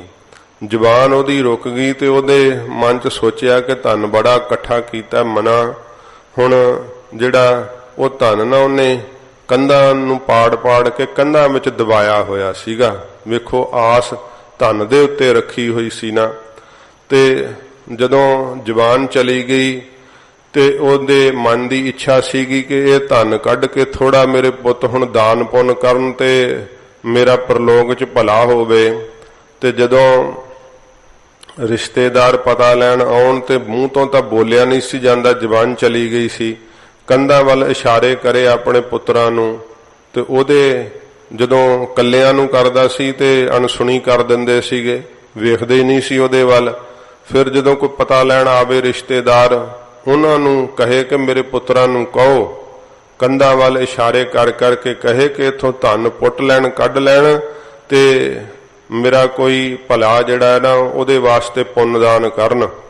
ਤੇ ਪੁੱਤਰਾਂ ਨੂੰ ਪਤਾ ਤੇ ਹੈ ਸੀ, ਕਿਉਂਕਿ ਜਾਣਦੇ ਸੀ ਕਿ ਸਾਡੇ ਪਿਤਾ ਨੇ ਧਨ ਇਹ ਕੰਧਾਂ ਵਿੱਚ ਰੱਖਿਆ, ਲੁਕਾ ਕਰਕੇ ਚਿਣੀਆਂ ਉੱਤੇ ਕੰਧਾਂ ਪਹਿਲਿਆਂ ਸਮਿਆਂ ਵਿੱਚ ਇਵੇਂ ਹੀ ਰੱਖਦੇ ਹੁੰਦੇ ਸੀ ਲੁਕਾ ਕੇ। ਤੇ ਪੁੱਤਰਾਂ ਨੂੰ ਪਤਾ ਸੀਗਾ, ਪਰ ਰਿਸ਼ਤੇਦਾਰਾਂ ਨੂੰ ਪਤਾ ਨਾ ਲੱਗ ਜੇ। ਕਹਿੰਦੇ ਐ ਉਹ ਤੁਹਾਡਾ ਬਾਪੂ ਕੀ ਕਹਿੰਦਾ ਹੈ ਕੰਧਾਂ ਵੱਲ ਇਸ਼ਾਰੇ ਕਰ ਕਰਕੇ, ਕੋਈ ਇਹਦੀ ਗੱਲ ਸਮਝੋ। ਕਹਿੰਦੇ ਐ ਕਿ ਇਹ ਕਹਿੰਦਾ ਹੈ ਕਿ ਮੈਂ ਸਾਰੀ ਉਮਰ ਮਾਇਆ ਬੜੀ ਕਮਾਈ ਪਰ ਇਹਨਾਂ ਕੰਧਾਂ ਤੇ ਲਾ ਛੱਡੀ ਹੈ ਸਾਰੀ। ਪਤਾ ਸੀ ਕਹਿੰਦਾ ਕੀ ਹੈ, ਪਰ ਉਹਦੀ ਗੱਲ ਨੂੰ ਗੁਪਤ ਕਰ ਦਿੱਤਾ ਉਦੋਂ। ਫਿਰ ਨਹੀਂ ਜ਼ਾਹਰ ਕੀਤੀ ਕਿ ਹੁਣ ਮਰੇਗਾ ਗਲੋਂ ਲਏਗਾ ਤੇ ਚੱਲ ਧਨ ਫਿਰ ਅਸੀਂ ਸਾਂਭਾਂਗੇ। ਇਉਂ ਸੱਚੇ ਪਾਤਸ਼ਾਹ ਜੀ ਮਹਾਰਾਜ ਕਹਿੰਦੇ ਭਾਈ ਜੀਵ ਬਹੁਤ ਸਾਰੀ ਆਸਾ ਜਿਹੜੀ ਹੈ ਆਇਓ ਬੰਦਾ ਦੁਨੀ ਵਿੱਚ ਵਤ ਅਸੂਣੀ ਬਨ, ਬਹੁਤੀਆਂ ਹੀ ਆਸਾਂ ਲਾਈ ਰੱਖਦਾ ਆਉਣ ਵਾਲੇ ਸਮੇਂ ਦੀਆਂ, ਇਉਂ ਕਰਾਂਗੇ ਇਸ ਤਰ੍ਹਾਂ ਅਮੀਰ ਹੋ ਗਏ ਫਿਰ ਐਂ ਕਰਾਂਗੇ। ਇਹ ਮਹਾਰਾਜ ਕਹਿੰਦੇ ਇੰਨੀ ਆਸ ਹੀ ਭਾਈ ਕਰਨੀ ਚਾਹੀਦੀ ਹੈ ਕਿ ਖਾਣ ਨੂੰ ਭੋਜਨ ਮਿਲ ਜਾਏ ਤੇ ਪੀਣ ਨੂੰ ਪਾਣੀ ਹੈ ਤੇ ਮਹਾਰਾਜ ਕਹਿੰਦੇ ਭਾਈ ਗੁਜ਼ਾਰੇ ਜੋਗਾ ਜੋ ਹੈ ਉਹ ਸਭ ਕੁਝ ਪ੍ਰਾਪਤ ਹੋ ਰਿਹਾ ਤੇ ਵਾਹਿਗੁਰੂ ਦਾ ਸ਼ੁਕਰ ਕਰਨਾ ਚਾਹੀਦਾ। ਉਹਦੇ ਭਜਨ ਵਿੱਚ ਮਹਾਰਾਜ ਕਹਿੰਦੇ ਭਾਈ ਲੱਗਣਾ ਚਾਹੀਦਾ। ਜਿਵੇਂ ਪੰਛੀ ਹੈ ਵੇਖੋ, ਇਹ ਕਿਹੜੇ ਮਹਾਰਾਜ ਕਹਿੰਦੇ ਭਾਈ ਜਿਹੜੇ ਗੰਢਾਂ ਬੰਨੀ ਫਿਰਦੇ ਆ, ਜਾਇਦਾਦਾਂ ਨਾਮ ਲਿਖਾਈ ਫਿਰਦੇ ਆ, ਇਹ ਵੀ ਤਾਂ ਮਹਾਰਾਜ ਕਹਿੰਦੇ ਦਰਖਤਾਂ ਦੀ ਤੇ ਆਪ ਪਾਣੀ ਦੀ ਆਸ ਕਰਕੇ ਹੀ ਜਿਉਂਦੇ ਆ, ਵਾਹਿਗੁਰੂ ਦੇ ਆਸਰੇ ਰਹਿ ਕਰਕੇ। ਦੇਹੰਦ ਸੋਈ ਮਹਾਰਾਜ ਕਹਿੰਦੇ ਸੂਈ ਉਹੀ ਭਾਈ ਦੇਹੰਦ ਦੇਣ ਵਾਲਾ ਹੈ, ਦਾਤਾਂ ਦੇ ਦੇਣ ਵਾਲਾ ਕੋਈ ਹੋਰ ਨਹੀਂ। ਜੇ ਪੰਛੀਆਂ ਨੂੰ ਇੰਨਾ ਭਰੋਸਾ ਹੈ ਤੇ ਮਹਾਰਾਜ ਕਹਿੰਦੇ ਤੂੰ ਬੰਦਾ ਹੋ ਕਰਕੇ ਭਾਈ ਕਿਉਂ ਭਰੋਸਾ ਗਵਾਈ ਬੈਠਾ ਹੈ। ਵੇਖੋ ਤਾਂ ਜਿਹੜੀ ਹੈ ਜੂਨ ਉਹਦੇ ਵਿੱਚ ਤਾਂ ਮੁਕਤੀ ਨਹੀਂ ਮਿਲਦੀ ਤੇ ਫਿਰ ਤੇਰੇ ਮਨੁੱਖਾ ਸਰੀਰ ਨੂੰ ਤਾਂ ਇਹ ਵਾਰੀ ਦਿੱਤੀ ਮਹਾਰਾਜ, ਤੈਨੂੰ ਇਹ ਮਨੁੱਖਾ ਜਨਮ ਦਿੱਤਾ ਹੈ ਤੇ ਤੂੰ ਪੰਛੀਆਂ ਵੱਲ ਵੇਖ ਕਰਕੇ ਮਨ ਦੇ ਅੰਦਰ ਸਿਦਕ ਕਰ ਲੈ। ਇਸ ਕਰਕੇ ਮਹਾਰਾਜ ਕਹਿੰਦੇ ਭਾਈ ਕੋਈ ਵੀ ਹੋਰ ਨਹੀਂ, ਫਿਰ ਪੜੋ ਦੁਬਾਰਾ। ਦੇਹੰਦ ਸੋਈ ਦੇਹੰਦ ਦੇਣ ਵਾਲਾ ਮਹਾਰਾਜ ਕਹਿੰਦੇ ਸੂਈ ਸੋਈ ਭਾਵ ਇੱਕ ਉਹੋ ਹੀ ਆਪ ਹੈ। ਏਕ ਤੁਈ ਸਤਿਗੁਰੂ ਜੀ ਕਹਿੰਦੇ ਇੱਕ ਤੂੰ ਹੀ ਹੈ ਵਾਹਿਗੁਰੂ, ਇੱਕ ਤੂੰ ਹੀ ਸਦਾ ਰਹਿਣ ਵਾਲਾ ਹੈ, ਤੂੰ ਹੀ ਅਚਲ ਹੈ, ਤੂੰ ਹੀ ਅਟਲ ਹੈ, ਤੂੰ ਹੀ ਅਸਚਰਜ ਹੈ, ਤੂੰ ਹੀ ਵਿਸਮਾਦ ਹੈ। ਤੇਰੇ ਤੋਂ ਬਿਨਾ ਮਹਾਰਾਜ ਕੋਈ ਹੋਰ ਨਹੀਂ, ਤੂੰ ਹੀ ਸਦਾ ਰਹਿਣ ਵਾਲਾ ਹੈ, ਇੱਕ ਤੂੰ ਹੀ ਤੂੰ ਹੈ। ਮਹੱਲਾ ਪਹਿਲਾ। ਪਹਿਲੇ ਪਾਤਸ਼ਾਹ ਧੰਨ ਗੁਰੂ ਨਾਨਕ ਸਾਹਿਬ ਜੀ ਮਹਾਰਾਜ ਫਰਮਾਉਂਦੇ ਆ, ਨਾਨਕ ਲਿਲਾਰ ਲਿਖਿਆ ਸੋਏ। ਮਹਾਰਾਜ ਕਹਿੰਦੇ ਭਾਈ ਜੋ ਜੀਵ ਦੇ ਕੋਲ ਕੀ ਹੈ, ਮਹਾਰਾਜ ਕਹਿੰਦੇ ਸੋਏ, ਜੋ ਮਹਾਰਾਜ ਕਹਿੰਦੇ ਭਾਈ ਸੋਏ ਉਸ ਦੇ ਲਲਾਰ ਮੱਥੇ ਦੇ ਉੱਤੇ ਲੇਖ ਲਿਖ ਦਿੱਤੇ ਆ ਨਾ ਵਾਹਿਗੁਰੂ ਨੇ, ਉਹ ਲਿਖੇ ਹੋਏ ਲੇਖ ਹੀ ਮਹਾਰਾਜ ਕਹਿੰਦੇ ਭਾਈ ਜਿਹੜੇ ਸੋਏ ਉਹ ਲੇਖ ਹੀ ਲਿਖੇ ਹੋਏ ਜੀਵ ਦੇ ਕੋਲ ਹੈ। ਮਹਾਰਾਜ ਕਹਿੰਦੇ ਭਾਈ ਇਹ ਲਿਖੇ ਹੋਏ ਲੇਖ ਜਿਹੜੇ ਆ ਹਜੂਰ ਫਰਮਾਉਂਦੇ ਹਨ, ਨਾਨਕ ਲਿਲਾਰ ਲਿਖਿਆ ਸੋਏ। ਜੋ ਮਹਾਰਾਜ ਕਹਿੰਦੇ ਭਾਈ ਉਹ ਲਿਲਾਰ ਮਸਤਕ ਦੇ ਉੱਤੇ ਲਿਖਿਆ ਹੋਇਆ ਵਾਹਿਗੁਰੂ ਨੇ ਲੇਖ, ਮੇਟ ਨਾ ਸਕੈ ਕੋਏ। ਕੋਈ ਮਹਾਰਾਜ ਕਹਿੰਦੇ ਭਾਈ ਉਸ ਲੇਖ ਲਿਖੇ ਹੋਏ ਨੂੰ ਹਜੂਰ ਕਹਿੰਦੇ ਸ਼ੇਖ ਬ੍ਰਹਮ ਮੇਟ ਨਹੀਂ ਸਕਦਾ ਹੈ, ਉਸ ਨੂੰ ਮੇਟਣ ਦੇ ਕੋਈ ਸਮਰੱਥ ਨਹੀਂ। ਮਹਾਰਾਜ ਨੇ ਕਿਹਾ ਕਿ ਭੋਗੈ ਬਿਨ ਭਾਗੈ ਨਹੀਂ, ਕਰਮ ਗਤੀ ਬਲਵਾਨ। ਇਹ ਸਤਿਗੁਰਾਂ ਜੀ ਨੇ ਵਿਧੀ ਦੱਸੀ ਹੈ ਜ਼ਰੂਰ ਕਿ ਲਿਖਿਆ ਹੋਇਆ ਲੇਖ ਮਿਟਦਾ ਨਹੀਂ ਹੈ, ਪਰ ਜੇ ਮਹਾਰਾਜ ਕਹਿੰਦੇ ਭਾਈ ਸਤਸੰਗਤ ਕਰਨ ਲੱਗ ਜਾਵੇ ਤੇ ਫਿਰ ਉਹਨੂੰ ਮਹਾਰਾਜ ਇਉਂ ਕਿਰਪਾ ਕਰਦੇ ਆ ਕਿ ਲੇਖ ਤਾਂ ਉਹ ਲਿਖਿਆ ਭੋਗਣਾ ਹੀ ਪੈਂਦਾ ਹੈ, ਪਰ ਜਿਹੜਾ ਹੈ ਉਹ ਸੂਲੀ ਤੋਂ ਸੂਲ ਬਣ ਜਾਂਦਾ ਹੈ। ਮਹਾਰਾਜ ਭੁਗਾ ਦਿੰਦੇ ਆ ਵੱਡਾ ਦੁੱਖ ਥੋੜਾ ਕਰਕੇ। ਤੇ ਜੇ ਪਾਪਾਂ ਕਰਮਾਂ 'ਚ ਹੀ ਲੱਗਾ ਰਹੇ ਤਾਂ ਫਿਰ ਕਿਵੇਂ ਮਹਾਰਾਜ ਕਹਿੰਦੇ ਹੋਊਗਾ। ਇਹ ਲਿਖਿਆ ਹੋਇਆ ਲੇਖ ਜਿਹੜਾ ਹੈ ਨਾ ਉਹ ਮਿਟਦਾ ਨਹੀਂ। ਲੇਖ ਨਾ ਮਿਟਈ ਹੈ ਸਖੀ ਜੋ ਲਿਖਿਆ ਕਰਤਾਰ। ਇਹ ਮਹਾਰਾਜ ਨੇ ਉਹ ਮੰਡੀ ਸਕੇਤ ਵਾਲੇ ਰਾਜੇ ਨੂੰ ਵੀ ਸਤਿਗੁਰਾਂ ਜੀ ਨੇ ਉਹਦੇ ਸ਼ੰਕਾ ਕਰਨ ਤੋਂ ਫਿਰ ਦੱਸਿਆ ਸੀਗਾ ਕਿ ਭਾਵੇਂ ਇਹ ਵਾਹਿਗੁਰੂ ਦਾ ਵਿਧੀ ਵਿਧਾਨ ਹੈ, ਲਿਖਿਆ ਹੋਇਆ ਲੇਖ ਮਿਟਦਾ ਨਹੀਂ ਹੈ, ਪਰ ਪੂਰੇ ਗੁਰੂ ਜੀ ਦੀ ਸ਼ਰਨ ਵਿੱਚ ਆਈਏ ਤੇ ਮਹਾਰਾਜ ਉਹ ਭੁਗਾ ਦਿੰਦੇ ਆ। ਭੋਗਣਾ ਤਾਂ ਪੈਂਦਾ ਹੀ ਹੈ। ਮਹਾਰਾਜ ਉਹਨੂੰ ਸੁਪਨੇ 'ਚ ਭੁਗਾਇਆ ਸੀ ਫਿਰ ਸਾਰਾ। ਤੇ ਸੁਪਨੇ 'ਚ ਵੀ ਜੀਵ ਜਿਹੜਾ ਹੈ ਉਦੋਂ ਜੋ ਕੁਝ ਵੇਖਦਾ ਉਹਨੂੰ ਸਾਧ ਸੰਗਤ ਜੀ ਸੁਪਨਾ ਥੋੜੋ ਸਮਝਦਾ। ਸੁਪਨੇ ਵਿੱਚ ਵੀ ਉਹ ਸਾਰਾ ਕੁਝ ਹੀ ਉਹਨੂੰ ਪ੍ਰਤੱਖ ਹੀ ਦਿਸਦਾ ਹੈ। ਤੇ ਤਾਂ ਫਿਰ ਗੁਰੂ ਸਾਹਿਬ ਦੀ ਕਲਾ ਹੈ ਨਾ ਕਿ 60 ਸਾਲ ਦੀ ਉਮਰ ਸੁਪਨੇ ਜੀ ਭੁਗਾ ਕੇ ਉਹ ਕਟਾਤੀ ਮਹਾਰਾਜ ਸਾਰੀ। ਗਰੀਬ ਨਿਵਾਜ ਸੱਚੇ ਪਾਤਸ਼ਾਹ ਕਿਰਪਾ ਕਰਦੇ ਐ। ਹਜੂਰ ਗੁਰੂ ਨਾਨਕ ਸਾਹਿਬ ਜੀ ਕਹਿੰਦੇ ਐ ਕਿ ਸ਼ੇਖ ਬ੍ਰਹਮ ਜੋ ਲਲਾਰ ਮਸਤਕ ਦੇ ਉੱਤੇ ਮਹਾਰਾਜ ਕਹਿੰਦੇ ਲਿਖਿਆ ਨਾ ਸੋਈ ਉਹ ਲੇਖ ਹੀ ਜੀਵ ਦੇ ਨਾਲ ਰਹਿੰਦਾ ਹੈ ਹਰ ਵੇਲੇ। ਲੇਖਾਂ ਦਾ ਬੱਧਾ ਹੋਇਆ ਹੀ ਜੀਵ ਜਿਹੜਾ ਨਾ ਸੰਸਾਰ ਦੇ ਅੰਦਰ ਆਉਂਦਾ ਹੈ। ਤੇ ਸੰਸਾਰ ਤੋਂ ਜਦੋਂ ਉਹ ਲਿਖਿਆ ਹੋਇਆ ਲੇਖ ਹੀ ਹੈ ਨਾ ਕਿ ਜਦੋਂ ਉਹਦਾ ਸਾਰਾ ਕੁਝ ਸਵਾਸ ਮੁੱਕਦੇ ਐ, ਜਿੱਥੇ ਜਿੱਥੇ ਫਿਰਨਾ ਸੀ ਜਦੋਂ ਫਿਰ ਆਉਂਦਾ ਹੈ, ਜਿੰਨਾ ਅੰਨ ਪਾਣੀ ਛਕਣਾ ਸੀ ਜਦੋਂ ਪੂਰਾ ਹੋ ਜਾਂਦਾ ਹੈ, ਫਿਰ ਮਹਾਰਾਜ ਕਹਿੰਦੇ ਭਾਈ ਜਦੋਂ ਉਹ ਪਰਰਬਦ ਮੁੱਕਦੀ ਹੈ ਫਿਰ ਸਤਿਗੁਰੂ ਜੀ ਦੱਸਦੇ ਹਨ ਕਿ ਭਾਈ ਉਦੋਂ ਜੀਵ ਨੂੰ ਸੰਸਾਰ ਤੋਂ ਚੱਲਣਾ ਪੈਂਦਾ ਏ। ਹਜੂਰ ਕਹਿੰਦੇ ਮੇਟ ਨਾ ਸਾਕਾ ਕੋਈ। ਸਾਕਾ ਕਿ ਸਕਾ? ਸਾਕਾ। ਤੋ ਮੇਟ ਨਾ ਸਾਕਾ ਕੋਈ। ਕੋਈ ਮਹਾਰਾਜ ਕਹਿੰਦੇ ਭਾਈ ਮੇਟ ਨਹੀਂ ਸਕਦਾ ਹੈ ਵਾਹਿਗੁਰੂ ਦੇ ਲਿਖੇ ਹੋਏ ਲੇਖਾਂ ਨੂੰ।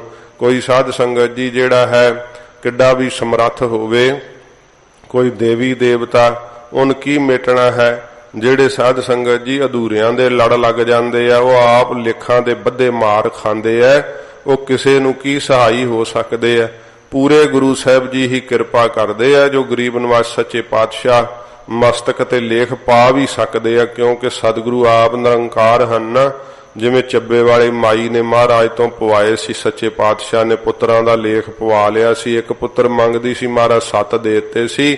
ਹਜੂਰ ਕਹਿੰਦੇ ਭਾਈ ਵਾਹਿਗੁਰੂ ਦੀ ਇਹ ਕਲਾ ਹੈ, ਪਰਮੇਸ਼ਰ ਦੀ ਇਹ ਸ਼ਕਤੀ ਹੈ। ਕੋਈ ਲਿਖਿਆ ਹੋਇਆ ਲੇਖ ਜਿਹੜਾ ਹੈ ਮੇਟ ਨਹੀਂ ਸਕਦਾ ਹੈ। ਕਲਾ ਧਰਾ ਹੀਰਾ ਸੋਈ। ਮਹਾਰਾਜ ਕਹਿੰਦੇ ਭਾਈ ਆਪਣੀ ਚੇਤਨ ਸੱਤਾ ਦੀ ਜਿਹੜੀ ਕਲਾ ਹੈ ਨਾ ਉਹ ਪਰਮੇਸ਼ਰ ਜੀਵ ਦੇ ਅੰਦਰ ਧਰੀ ਹੋਈ ਹੈ। ਆਪ ਦੀ ਕਲਾ ਸ਼ਕਤੀ ਨਾਲ ਹੀ ਜਿਹੜਾ ਹੈ ਮਾਟੀ ਕੋ ਪੁੱਤਰਾ ਕੈਸੇ ਨਚਤ ਹੈ, ਦੇਖੈ ਦੇਖੈ ਸੁਨੇ ਬੋਲੇ ਦੌਰਿਓ ਫਿਰਤ ਹੈ। ਮਹਾਰਾਜ ਕਹਿੰਦੇ ਭਾਈ ਜਬ ਕਿਛ ਪਾਵਤ ਤਬ ਗਰਭ ਕਰਤ ਹੈ ਤੇ ਮਾਇਆ ਗਈ ਤਬ ਰੋਵਨ ਲਗਤ ਹੈ। ਇਹ ਦੀ ਹਾਲਤ ਹੈ ਜੀਵ ਦੀ। ਇਹ ਨਹੀਂ ਜਾਣਦਾ ਕਿ ਅੰਦਰ ਜਿਹੜੀ ਸੱਤਾ ਰੂਪੀ ਕਲਾ ਸ਼ਕਤੀ ਹੈ ਉਹ ਪਰਮੇਸ਼ਰ ਦੀ ਪਾਈ ਹੋਈ ਹੈ। ਇਹ ਨਹੀਂ ਤੇ ਮਿੱਟੀ ਦਾ ਪੁਤਲਾ ਸਰੀਰ ਕੀ ਕਰ ਸਕਦਾ ਹੈ, ਹਰਕਤ ਨਹੀਂ ਕਰ ਸਕਦਾ ਹੈ। ਮਹਾਰਾਜ ਕਹਿੰਦੇ ਪਰ ਹਿਰੈ ਸੂਈ, ਜਦੋਂ ਹਿਰਦਾ ਹੈ ਭਾਵ ਖਿੱਚਦਾ ਹੈ, ਹਿਰ ਲੈਂਦਾ ਹੈ, ਤੇ ਉਦੋਂ ਮਹਾਰਾਜ ਕਹਿੰਦੇ ਭਾਈ ਇਹ ਜੀਵ ਜਿਹੜਾ ਹੈ ਉਦੋਂ ਢਹਿ ਜਾਂਦਾ ਹੈ, ਡਿੱਗ ਜਾਂਦਾ ਹੈ। ਸਥੂਲ ਸਰੀਰ ਜਿਹੜਾ ਹੈ ਉਹ ਵੱਖ ਹੋ ਜਾਂਦਾ ਸੂਖਸ਼ਮ ਸਰੀਰ ਤੋਂ। ਮਹਾਰਾਜ ਕਹਿੰਦੇ ਸੂਈ ਉਹੀ ਭਾਈ ਹਿਰਨ ਵਾਲਾ ਵੀ ਖਿੱਚਣ ਵਾਲਾ ਵੀ ਇਹ ਸ਼ਕਤੀ ਜਿਹੜੀ ਹੈ ਨਾ ਉਹ ਆਪ ਹੀ ਹੈ ਵਾਹਿਗੁਰੂ। ਤੇ ਸੱਤਾ ਰੂਪੀ ਸ਼ਕਤੀ ਵੀ ਆਪ ਧਰੀ ਹੈ ਜਦੋਂ ਜੀਵ ਹਰਕਤ ਕਰਦੇ ਹੈ। ਤੇ ਮਹਾਰਾਜ ਕਹਿੰਦੇ ਭਾਈ ਇਸ ਕਲਾ ਸ਼ਕਤੀ ਨੂੰ ਹਿਰਨ ਵਾਲਾ ਖਿੱਚਣ ਵਾਲਾ ਮਹਾਰਾਜ ਕਹਿੰਦੇ ਸੋਈ ਉਹ ਆਪ ਹੀ ਹੈ ਵਾਹਿਗੁਰੂ। ਏਕ ਤੂੰ ਹੀ ਵਾਹਿਗੁਰੂ ਇੱਕ ਤੂੰ ਹੀ ਹੈ ਮਹਾਰਾਜ, ਜੋ ਸਤਜੁਗ ਵਿੱਚ ਵੀ ਸੀਗਾ। ਇੱਕ ਤੂੰ ਹੀ ਹੈ ਜਿਹੜਾ ਤ੍ਰੇਤੇ ਵਿੱਚ ਸੀਗਾ, ਦੁਆਪਰ ਵਿੱਚ ਵੀ ਸੀਗਾ। ਇੱਕ ਤੂੰ ਹੀ ਹੈ ਮਹਾਰਾਜ ਜੋ ਹੁਣ ਕਲਯੁਗ ਵਿੱਚ ਵੀ ਹੈ। ਬਾਕੀ ਤਾਂ ਚਲਾਏਮਾਨ ਹੈ, ਸਭ ਧਰਤੀ ਆ ਰਹੇ ਹੈ, ਜੀਵ ਜਾ ਰਹੇ ਹੈ, ਪਰ ਇੱਕੋ ਇੱਕ ਤੂੰ ਹੀ ਹੈ ਜਦੋਂ ਸਦਾ ਰਹਿਣ ਵਾਲਾ ਹੈ। ਪੌੜੀ ਦੁਆਰਾ ਸੱਚੇ ਪਾਤਸ਼ਾਹ ਜੀ ਮਹਾਰਾਜ ਹੁਣ ਫਰਮਾਨ ਕਰਦੇ ਹਨ। ਸੱਚਾ ਤੇਰਾ ਹੁਕਮ। ਹੇ ਵਾਹਿਗੁਰੂ ਤੇਰਾ ਹੁਕਮ ਜਿਹੜਾ ਨਾ ਉਹ ਸੱਚਾ ਹੈ। ਸੱਚਾ ਤੇਰਾ ਹੁਕਮ ਸਭ ਥਾਵਾਂ ਤੇ ਵਰਤ ਰਿਹਾ ਹੈ, ਪਰ ਮਹਾਰਾਜ ਕਹਿੰਦੇ ਭਾਈ ਮਨਮੁਖ ਜੀਵ ਕੋਲੋਂ ਜਾਣਿਆ ਨਹੀਂ ਜਾਂਦਾ। ਫਿਰ ਸ਼ੇਖ ਬ੍ਰਹਮ ਕਹਿੰਦਾ ਮਹਾਰਾਜ ਕੌਣ ਜਾਣ ਸਕਦੇ ਆ? ਗੁਰਮੁਖ ਜਾਣਿਆ। ਸਤਿਗੁਰੂ ਜੀ ਕਹਿੰਦੇ ਗੁਰਮੁਖਾਂ ਨੇ ਜਾਣਿਆ। ਮੁਖੀ ਗੁਰੂ ਜੀ ਦੁਆਰਾ ਜਦੋਂ ਸਿੱਖਿਆ ਲੈ ਕੇ ਦ੍ਰਿੜ ਕਰਦੇ ਆ ਨਾ, ਨਾਮ ਜਪਦੇ ਆ, ਉਹ ਗੁਰਮੁਖ ਬਣ ਜਾਂਦੇ ਆ। ਤੇ ਮਹਾਰਾਜ ਕਹਿੰਦੇ ਭਾਈ ਗੁਰਮੁਖਾਂ ਨੇ ਜਾਣਿਆ ਕਿ ਵਾਹਿਗੁਰੂ ਦਾ ਹੁਕਮ ਜਿਹੜਾ ਨਾ ਉਹੋ ਹੀ ਵਰਤ ਰਿਹਾ ਹੈ, ਜੋ ਸੱਚਾ ਹੈ ਹੁਕਮ ਸਦਾ ਰਹਿਣ ਵਾਲਾ। ਪਰਮੇਸ਼ਰ ਦਾ ਹੀ ਹੁਕਮ ਸਭ ਥਾਵਾਂ ਤੇ ਵਰਤ ਰਿਹਾ। ਗੁਰਮੁਖਾਂ ਨੇ ਇਸ ਗੱਲ ਨੂੰ, ਇਸ ਭੇਦ ਨੂੰ ਜਾਣਿਆ ਹੈ।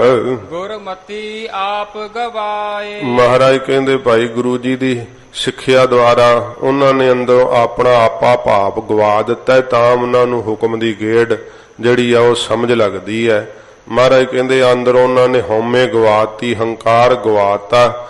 ਜਦੋਂ ਅੰਦਰੋਂ ਹੰਕਾਰ ਗਵਾਚ ਜਾਵੇ ਫਿਰ ਕੀ ਹੁੰਦਾ ਏ? ਸੱਚ ਪਛਾਣਿਆ। ਫਿਰ ਸੱਚ ਸਰੂਪ ਨੂੰ ਉਹ ਪਹਿਚਾਣ ਲੈਂਦੇ ਆ। ਨਹੀਂ ਤੇ ਸਾਨੂੰ ਤਾਂ ਸੰਸਾਰ ਦਿਸਦਾ ਰਹਿੰਦਾ ਹੈ। ਸੰਸਾਰ ਜਿਸ ਕਰਕੇ ਚੱਲਦਾ ਹੈ ਉਹ ਨਹੀਂ ਦਿਸਦਾ। ਸੰਸਾਰ ਦੇ ਵਿੱਚ ਜਿਸ ਦੀ ਹਰਕਤ ਹੈ ਉਹ ਨਹੀਂ ਦਿਸਦੀ। ਇਸੇ ਕਰਕੇ ਦੇਹਾਂ ਦੇ ਭਾਈ ਮਨ ਪ੍ਰੇਮੀ ਹੋਏ ਰਹਿੰਦੇ ਐ, ਦੇਹਾਂ ਤੋਂ ਚਿੱਤ ਹਟਦੇ ਨਹੀਂ।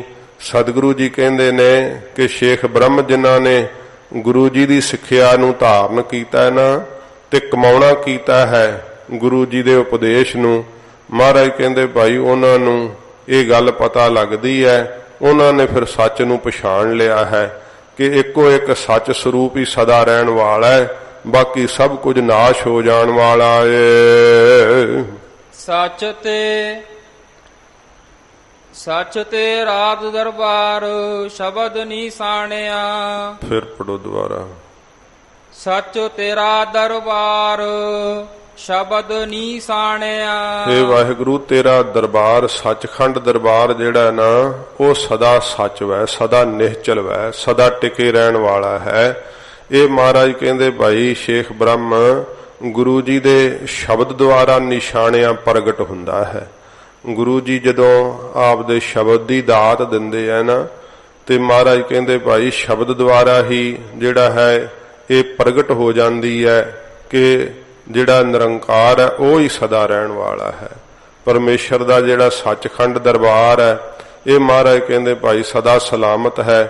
ਗੁਰੂ ਜੀ ਦੇ ਸ਼ਬਦ ਦੁਆਰਾ ਮਹਾਰਾਜ ਕਹਿੰਦੇ ਭਾਈ ਨਿਸ਼ਾਨਿਆਂ ਪਹਿਚਾਣਿਆ ਜਾਂਦਾ ਹੈ, ਨਿਸ਼ਾਨਿਆਂ ਸਮਝ ਪੈਂਦੀ ਹੈ। ਗੁਰੂ ਜੀ ਨੇ ਜਿਨ੍ਹਾਂ ਦੇ ਅੰਦਰ ਨਿਸ਼ਾਨ ਨਗਾਰੇ ਨੂੰ ਵੀ ਕਹਿੰਦੇ ਆ, ਮਹਾਰਾਜ ਕਹਿੰਦੇ ਭਾਈ ਜਿਨ੍ਹਾਂ ਦੇ ਅੰਦਰ ਸ਼ਬਦ ਦਾ ਨਿਸ਼ਾਨ ਨਗਾਰਾ ਵਜਾ ਦਿੱਤਾ ਹੈ ਨਾ ਗੁਰੂ ਸਾਹਿਬ ਨੇ, ਉਹਨਾਂ ਨੂੰ ਪਤਾ ਲੱਗ ਗਿਆ ਕਿ ਸੱਚ ਤੇਰਾ ਦਰਬਾਰ, ਤੇਰਾ ਦਰਬਾਰ ਜਿਹੜਾ ਨਾ ਸੱਚਖੰਡ ਉਹ ਸੱਚਾ ਹੈ, ਸਦਾ ਰਹਿਣ ਵਾਲਾ ਹੈ। ਨਿਸ਼ਾਨ ਸਾਧ ਸੰਗਤ ਜੀ ਪਹਿਚਾਨ ਪੱਤਰ ਨੂੰ ਵੀ ਕਹਿੰਦੇ ਆ। ਮਹਾਰਾਜ ਕਹਿੰਦੇ ਭਾਈ ਜਿਨ੍ਹਾਂ ਕੋਲ ਸ਼ਬਦ ਦਾ ਪਹਿਚਾਨ ਪੱਤਰ ਵੈ ਨਾ, ਸ਼ਬਦ ਦਾ ਮਹਾਰਾਜ ਕਹਿੰਦੇ ਭਾਈ ਚਿੰਨ੍ਹ ਵੈ, ਉਹਨਾਂ ਨੂੰ ਪਤਾ ਲੱਗ ਗਿਆ ਸ਼ਬਦ ਦੀ ਕਲਾ ਦੁਆਰਾ ਕਿ ਸੱਚਾ ਦਰਬਾਰ ਪਰਮੇਸ਼ਰ ਦਾ ਹੀ ਹੈ। ਸੱਚਾ ਤੇਰਾ ਦਰਬਾਰ ਮਹਾਰਾਜ ਕਹਿੰਦੇ ਸਦਾ ਰਹਿਣ ਵਾਲਾ ਹੈ ਸੱਚਖੰਡ। ਸੱਚਾ ਸ਼ਬਦ ਵਿਚਾਰ। ਫਿਰ ਮਹਾਰਾਜ ਕਹਿੰਦੇ ਭਾਈ ਜਿਹੜਾ ਸ਼ਬਦ ਦੁਆਰਾ ਪਤਾ ਲੱਗਦਾ ਹੈ ਵਿਚਾਰ ਕੀਤਿਆਂ ਕਿ ਉਹ ਸੱਚਾ ਸਦਾ ਆਪ ਅਟਲ ਵੈ, ਉਹ ਪਹਿਲਾਂ ਵੀ ਸੀਗਾ ਹੁਣ ਵੀ ਹੈ ਤੇ ਆਉਣ ਵਾਲੇ ਸਮੇਂ 'ਚ ਵੀ ਰਹੇਗਾ, ਉਹਨੂੰ ਕਾਲ ਨਹੀਂ ਖਾ ਸਕਦਾ ਹੈ। ਮਹਾਰਾਜ ਕਹਿੰਦੇ ਭਾਈ ਸ਼ਬਦ ਦੁਆਰਾ ਇਸ ਗੱਲ ਦਾ ਭੇਦ ਖੁੱਲਦਾ। ਫਿਰ ਪੜੋ। ਸੱਚਾ ਸ਼ਬਦ ਵਿਚਾਰ। ਮਹਾਰਾਜ ਕਹਿੰਦੇ ਸੱਚੇ ਸ਼ਬਦ ਦੀ ਜਿਹੜੀ ਵਿਚਾਰ ਹੈ ਉਹ ਗੁਰੂ ਜੀ ਦੁਆਰਾ ਕਰਨੀ ਚਾਹੀਦੀ ਆ। ਸੱਚ ਸਮਾਣਿਆ। ਫਿਰ ਉਹ ਸੱਚ ਦੇ ਅੰਦਰ ਸਮਾ ਜਾਂਦੇ ਆ, ਅਭੇਦ ਹੋ ਜਾਂਦੇ ਆ ਵਾਹਿਗੁਰੂ ਦੇ ਵਿੱਚ। ਮਨਮੁਖ ਸਦਾ ਕੂੜਿਆਰ। ਜਿਹੜੇ ਮਨਮੁਖ ਵਾ ਉਹ ਸਦਾ ਮਹਾਰਾਜ ਕਹਿੰਦੇ ਭਾਈ ਝੂਠਿਆਂ ਕੰਮਾਂ ਵਿੱਚ ਲੱਗੇ ਰਹਿੰਦੇ ਆ। ਇਸ ਕਰਕੇ ਮਹਾਰਾਜ ਕਹਿੰਦੇ ਝੂਠ ਦਾ ਆਰ ਘਾਰੀ ਬਣ ਜਾਂਦੇ ਆ। ਉਹ ਤਾਂ ਝੂਠੇ ਸੰਸਾਰ ਨੂੰ ਹੀ ਸੱਤ ਕਰਕੇ ਮੰਨਦੇ ਆ। ਸੰਸਾਰ ਦੇ ਅੰਦਰ ਜਿਉਣਾ ਬੜਾ ਮਿੱਠਾ ਲੱਗਦਾ ਹੈ, ਮਰਨਾ ਚਿੱਤ ਆ ਜਾਵੇ ਤੇ ਬੜਾ ਕੌੜਾ ਲੱਗਦਾ ਹੈ। ਮਹਾਰਾਜ ਕਹਿੰਦੇ ਭਾਈ ਐਸੇ ਮਨਮੁਖ ਸਦਾ ਹੀ ਕੁੜਿਆਰ ਝੂਠੇ ਹਨ। ਭਰਮ ਭੁਲਾਣਿਆ। ਭਰਮ ਪੈ ਗਿਆ ਸੰਸਾਰ ਦੇ ਵਿੱਚ ਸਦਾ ਰਹਿਣ ਦਾ ਤੇ ਮਹਾਰਾਜ ਕਹਿੰਦੇ ਭਾਈ ਇਸ ਭਰਮ ਵਿੱਚ ਪੈ ਕੇ ਭੁੱਲ ਗਏ ਆ ਪਰਮੇਸ਼ਰ ਦੇ ਪਿਆਰ ਵੱਲੋਂ, ਉਹਨੂੰ ਚੇਤੇ ਨਹੀਂ ਕਰਦੇ। ਸੰਸਾਰ ਵਿੱਚ ਜੀਉਣ ਦੀ ਲਾਲਸਾ ਇੰਨੀ ਜ਼ਿਆਦੀ ਹੈ ਤੇ ਕਦੇ ਵੀ ਮੌਤ ਚੇਤੇ ਹੀ ਨਹੀਂ ਆਉਂਦੀ ਹੈ। ਹਜੂਰ ਕਹਿੰਦੇ ਭਾਈ ਵਾਹਿਗੁਰੂ ਦੇ ਪਿਆਰ ਵੱਲੋਂ ਭਰਮ ਦੇ ਵਿੱਚ ਪੈ ਕਰਕੇ ਭੁਲਾਣਿਆਂ ਭੁੱਲ ਗਏ ਆ। ਵਿਸ਼ਟਾ ਅੰਦਰ ਵਾਸ। ਫਿਰ ਕੀ ਹੁੰਦਾ? ਮਹਾਰਾਜ ਕਹਿੰਦੇ ਭਾਈ ਜਦੋਂ ਬੰਦਗੀ ਨਹੀਂ ਕੀਤੀ ਮੌਤ ਤਾਂ ਆਉਣੀ ਹੈ ਨਾ, ਉਹ ਥੋੜਾ ਟਲ ਜਾਣੀ ਹੈ।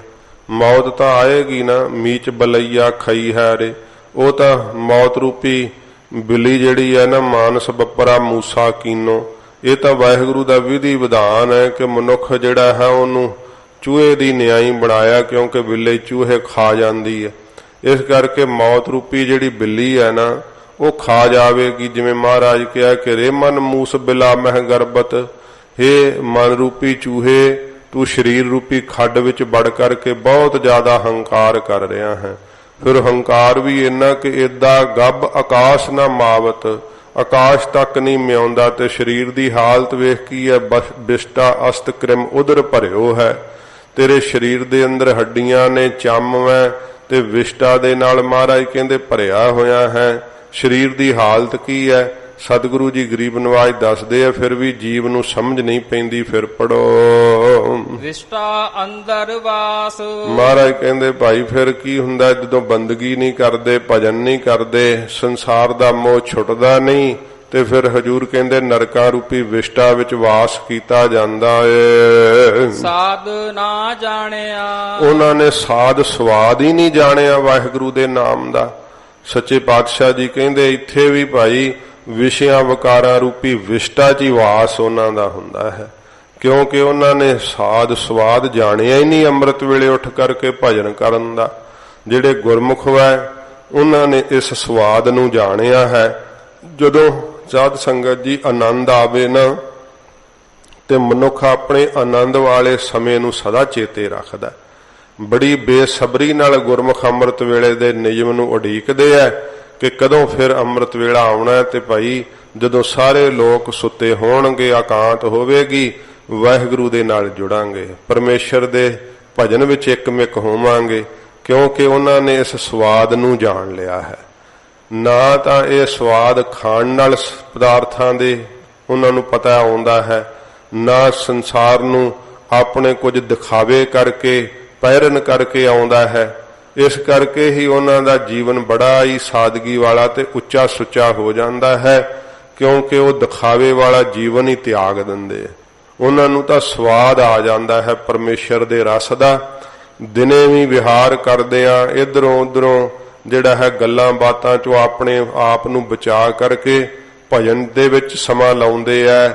ਇਕੱਲੇ ਰਹਿੰਦੇ ਆ, ਕੋਈ ਗੱਲ ਬਹੁਤ ਜ਼ਰੂਰੀ ਪੁੱਛੇ ਉਹਨਾਂ ਕੁ ਦੱਸ ਕੇ ਫਿਰ ਭਜਨ 'ਚ ਹੀ ਅੰਦਰੋਂ ਜੁੜੇ ਰਹਿੰਦੇ ਆ। ਬਾਹਰੋਂ ਜਿਹੜਾ ਹੈ ਕੋਈ ਕਿਸੇ ਪ੍ਰਕਾਰ ਈਰਖਾ ਦਾ ਭਾਵ ਉਹਨਾਂ ਦਾ ਸਮਾਂ ਹੀ ਨਹੀਂ ਹੁੰਦਾ, ਤੇ ਕੀ ਫੁਰਨਾ ਹੈ? ਧਿਆਨ ਹੀ ਉਧਰ ਨੂੰ ਨਹੀਂ ਉਹਨਾਂ ਦਾ ਜਾਂਦਾ ਹੈ। ਭਾਵੇਂ ਕਿ ਕੋਈ ਵੇਖ ਕਰਕੇ ਕਈ ਨਫ਼ਰਤ ਕਰਨ ਲੱਗ ਜਾਂਦੇ, ਇੰਨੀ ਪ੍ਰਭਤਾ ਕਿਉਂ ਹੈ, ਇੰਨੀ ਵਡਿਆਈ ਕਿਉਂ ਹੈ, ਸਾਰੇ ਕਿਉਂ ਸਤਿਕਾਰ ਕਰਦੇ ਆ। ਉਹ ਤਾਂ ਸਾਧ ਸੰਗਤ ਜੀ ਗੁਰਮੁਖ ਸਮਝਦੇ ਆ ਕਿ ਸਤਿਕਾਰ ਇਹ ਤਾਂ ਮਹਾਰਾਜ ਦੇ ਨਾਮ ਦਾ ਹੈ, ਸਤਿਗੁਰੂ ਜੀ ਦਾ ਬਾਣਾ ਪਾਇਆ, ਇਸ ਕਰਕੇ ਸਤਿਕਾਰ ਕਰਦੇ ਆ। ਗੁਰਮੁਖ ਇਸ ਭੁਲੇਖੇ ਤੋਂ ਹੀ ਨਿਕਲ ਜਾਂਦੇ ਆ ਕਿ ਕੋਈ ਚਮੜੀ ਦਾ ਸਤਿਕਾਰ ਕਰਦਾ ਜਾਂ ਹੱਡੀਆਂ ਦਾ ਸਤਿਕਾਰ ਕਰਦਾ। ਉਹਨਾਂ ਨੂੰ ਸਮਝ ਹੈ ਕਿ ਹੱਡੀਆਂ ਤਾਂ ਮੇਰੀਆਂ ਵੀ ਉਹੋ ਜਿਹੀਆਂ ਹੀ ਹੈ, ਚਮੜੀ ਤਾਂ ਮੇਰੀ ਵੀ ਉਹੋ ਜਿਹੀ ਹੈ, ਕੀ ਫਰਕ ਹੈ? ਲਹੂ ਵੀ ਤਾਂ ਇੱਕੋ ਜਿਹਾ ਹੀ ਹੈ। ਇਹ ਤਾਂ ਵਾਹਿਗੁਰੂ ਨੇ ਕਿਰਪਾ ਕੀਤੀ ਹੈ ਕਿ ਆਪਦੇ ਨਾਮ ਦਾ ਰਸ ਦਿੱਤਾ ਹੈ। ਇਹ ਤਾਂ ਪਰਮੇਸ਼ਰ ਦੇ ਨਾਮ ਦੀ ਵਡਿਆਈ ਹੈ, ਇਹ ਹੱਡ ਤੇ ਚੰਮ ਦੀ ਕੋਈ ਵਡਿਆਈ ਨਹੀਂ। ਗੁਰਮੁਖ ਇਸ ਗੱਲ ਨੂੰ ਜਾਣ ਜਾਂਦੇ, ਕਿਉਂਕਿ ਉਹਨਾਂ ਨੂੰ ਸਵਾਦ ਆ ਗਿਆ ਪਰਮੇਸ਼ਰ ਦੇ ਨਾਮ ਦਾ। ਸਤਿਗੁਰੂ ਜੀ ਕਹਿੰਦੇ ਭਾਈ ਜਿਹੜੇ ਮਨਮੁਖ ਹੈ ਉਹ ਇੱਥੇ ਵੀ ਵਿਸ਼ਿਆਂ ਵਿਕਾਰਾਂ ਰੂਪੀ ਵਿਸ਼ਟਾ ਦੇ ਅੰਦਰ ਹੀ ਸਮਾਏ ਰਹਿੰਦੇ ਹੈ, ਕਿਉਂਕਿ ਉਹਨਾਂ ਨੇ ਸਵਾਦ ਹੀ ਨਹੀਂ ਜਾਣਿਆ, ਉਹਨਾਂ ਨੂੰ ਸਵਾਦ ਹੀ ਨਹੀਂ ਪਤਾ ਹੈ ਨਾਮ ਦੇ ਰਸ ਦਾ। ਇਸੇ ਕਰਕੇ ਫੋਕੇ ਪਦਾਰਥਾਂ ਨੂੰ ਖਾ ਖਾ ਕਰਕੇ ਸਮਝਦੇ ਹੈ ਕਿ ਬੜਾ ਮਜ਼ਾ ਆ ਰਿਹਾ ਹੈ, ਪੈਰ ਪੈਰ ਕੇ ਸਮਝਦੇ ਆ, ਫਿਲਮਾਂ ਵੇਖ ਵੇਖ ਕੇ ਬੜਾ ਇੰਜੋਏ ਕਰ ਰਹੇ ਆ, ਬੜਾ ਮਜ਼ਾ ਲੈ ਰਹੇ ਆ। ਜਰਾ ਕੁ ਦੁੱਖ ਲੱਗੇ ਫਿਰ ਉਸੇ ਵੇਲੇ ਰੋਣ ਲੱਗ ਜਾਂਦੇ ਆ। ਮਹਾਰਾਜ ਕਹਿੰਦੇ ਭਾਈ ਉਹਨਾਂ ਨੇ ਨਾਮ ਦਾ ਰਸ ਸਵਾਦ ਜਾਣਿਆ ਹੀ ਨਹੀਂ, ਵਿਸ਼ਟਾ ਵਰਗੇ ਵਿਸ਼ਿਆਂ ਦਾ ਹੀ ਮਹਾਰਾਜ ਕਹਿੰਦੇ ਭਾਈ ਸਵਾਦ ਜਾਣਿਆ ਏ। ਵਿਣ ਨਾਵੈ ਦੁਖ ਪਾਏ। ਨਾਮ ਤੋਂ ਬਿਨਾਂ ਮਹਾਰਾਜ ਕਹਿੰਦੇ ਦੁੱਖ ਹੀ ਦੁੱਖ ਸ਼ੇਖ ਬ੍ਰਹਮ ਜੀਵ ਨੂੰ ਪਾਉਣਾ ਪੈਂਦਾ ਏ।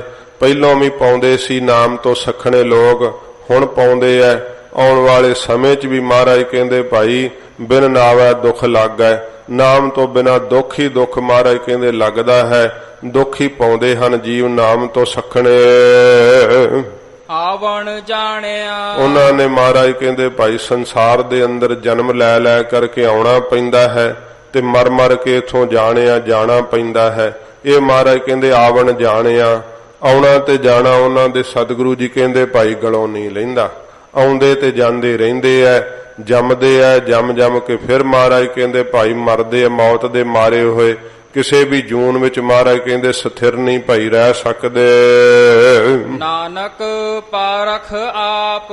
ਸਤਿਗੁਰੂ ਜੀ ਹੁਣ ਗਰੀਬ ਨਵਾਜ ਪੌੜੀ ਦੀ ਸਮਾਪਤੀ ਕਰਦੇ ਹੋਏ ਕਹਿੰਦੇ ਨਾਨਕ ਪਾਰਖ ਆਪ।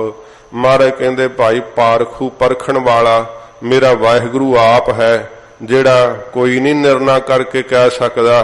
ਕਿਉਂਕਿ ਇਦਾਂ ਤੇ ਸਭ ਪਟਾ ਲਿਖਾਈ ਫਿਰਦੇ ਕਿ ਗੁਰਮੁਖੀਆਂ ਅਸੀਂ, ਪਰ ਮਹਾਰਾਜ ਕਹਿੰਦੇ ਭਾਈ ਗੁਰਮੁਖ ਤੇ ਮਨਮੁਖ ਦੀ ਪਰਖ ਕਰਨ ਵਾਲਾ ਕੋਈ ਹੋਰ ਨਹੀਂ, ਮੇਰਾ ਵਾਹਿਗੁਰੂ ਆਪ ਹੈ। ਸਤਿਗੁਰੂ ਜੀ ਕਹਿੰਦੇ ਭਾਈ ਉਹ ਆਪ ਪਰਖਣ ਵਾਲਾ ਹੈ। ਜਿਨ ਖੋਟਾ ਖਰਾ ਪਛਾਣਿਆ। ਜਿਸ ਮੇਰੇ ਵਾਹਿਗੁਰੂ ਨੇ ਖੋਟਿਆਂ ਨੂੰ ਪਛਾਣਿਆ ਹੈ ਕਿ ਇਹ ਖੋਟੇ ਹਨ, ਮਨਮੁਖ ਹਨ, ਗੁਰੂ ਤੋਂ ਬੇਮੁਖ ਨੇ, ਕਦੇ ਸਿੱਖਿਆ ਧਾਰਨ ਨਹੀਂ ਕੀਤੀ, ਵਿਸ਼ਿਆਂ 'ਚ ਚਿੱਤ ਜੁੜੇ ਰਹੇ ਐ, ਤੇ ਖਰਿਆਂ ਨੂੰ ਵੀ ਮਹਾਰਾਜ ਪਹਿਚਾਣ ਲਿਆ ਕਿ ਇੰਨਾ ਭਜਨ ਕਰਦੇ ਹੋਏ ਫਿਰ ਕਹਿੰਦੇ ਸੀ ਮਹਾਰਾਜ ਸਾਨੂੰ ਮਾਫ ਕਰ ਦਿਓ, ਮਹਾਰਾਜ ਸਾਥੋਂ ਭੁੱਲਾਂ ਹੋ ਗਈਆਂ। ਇੰਨਾ ਸਦਾਚਾਰੀ ਜੀਵਨ ਜਿਉਂਦੇ, ਅੰਮ੍ਰਿਤ ਵੇਲੇ ਉੱਠਦੇ, ਮਿੱਠਾ ਬੋਲਦੇ, ਸੇਵਾ ਕਰਦੇ, ਪਰਉਪਕਾਰ ਕਰਦੇ, ਦਸਵੰਧ ਕੱਢਦੇ।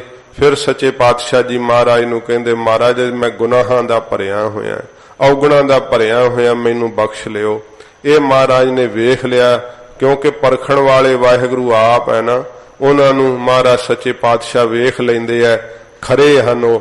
ਇਹ ਮਹਾਰਾਜ ਨੇ ਅੱਗੇ ਪੌੜੀ ਵਿੱਚ ਬਖਸ਼ਿਸ਼ ਕੀਤਾ ਸੀ ਕਿ ਸਤਿਗੁਰ ਖੋਟਿਓਂ ਖਰੇ ਕਰੇ, ਸ਼ਬਦ ਸਵਾਰਨ ਹਾਰ। ਮਹਾਰਾਜ ਸ਼ਬਦ ਦੀ ਦਾਤ ਦੇ ਕਰਕੇ ਖੋਟਿਆਂ ਨੂੰ ਵੀ ਖਰੇ ਕਰ ਦਿੰਦੇ ਐ, ਤੇ ਇਹ ਪਹਿਚਾਨ ਕਰਨ ਵਾਲਾ ਕੋਈ ਹੋਰ ਨਹੀਂ ਹੈ। ਮਹਾਰਾਜ ਕਹਿੰਦੇ ਕਿ ਭਾਈ ਹੋਰ ਕੋਈ ਨਿਰਣਾ ਕਰਕੇ ਦੱਸੂਗਾ ਨਹੀਂ, ਨਾਨਕ ਪਾਰਖ ਆਪ। ਮਹਾਰਾਜ ਕਹਿੰਦੇ ਭਾਈ ਉਹ ਪਾਰਖੂ ਆਪ ਹੈ। ਪੌੜੀ ਪੂਰੀ ਹੋ ਗਈ।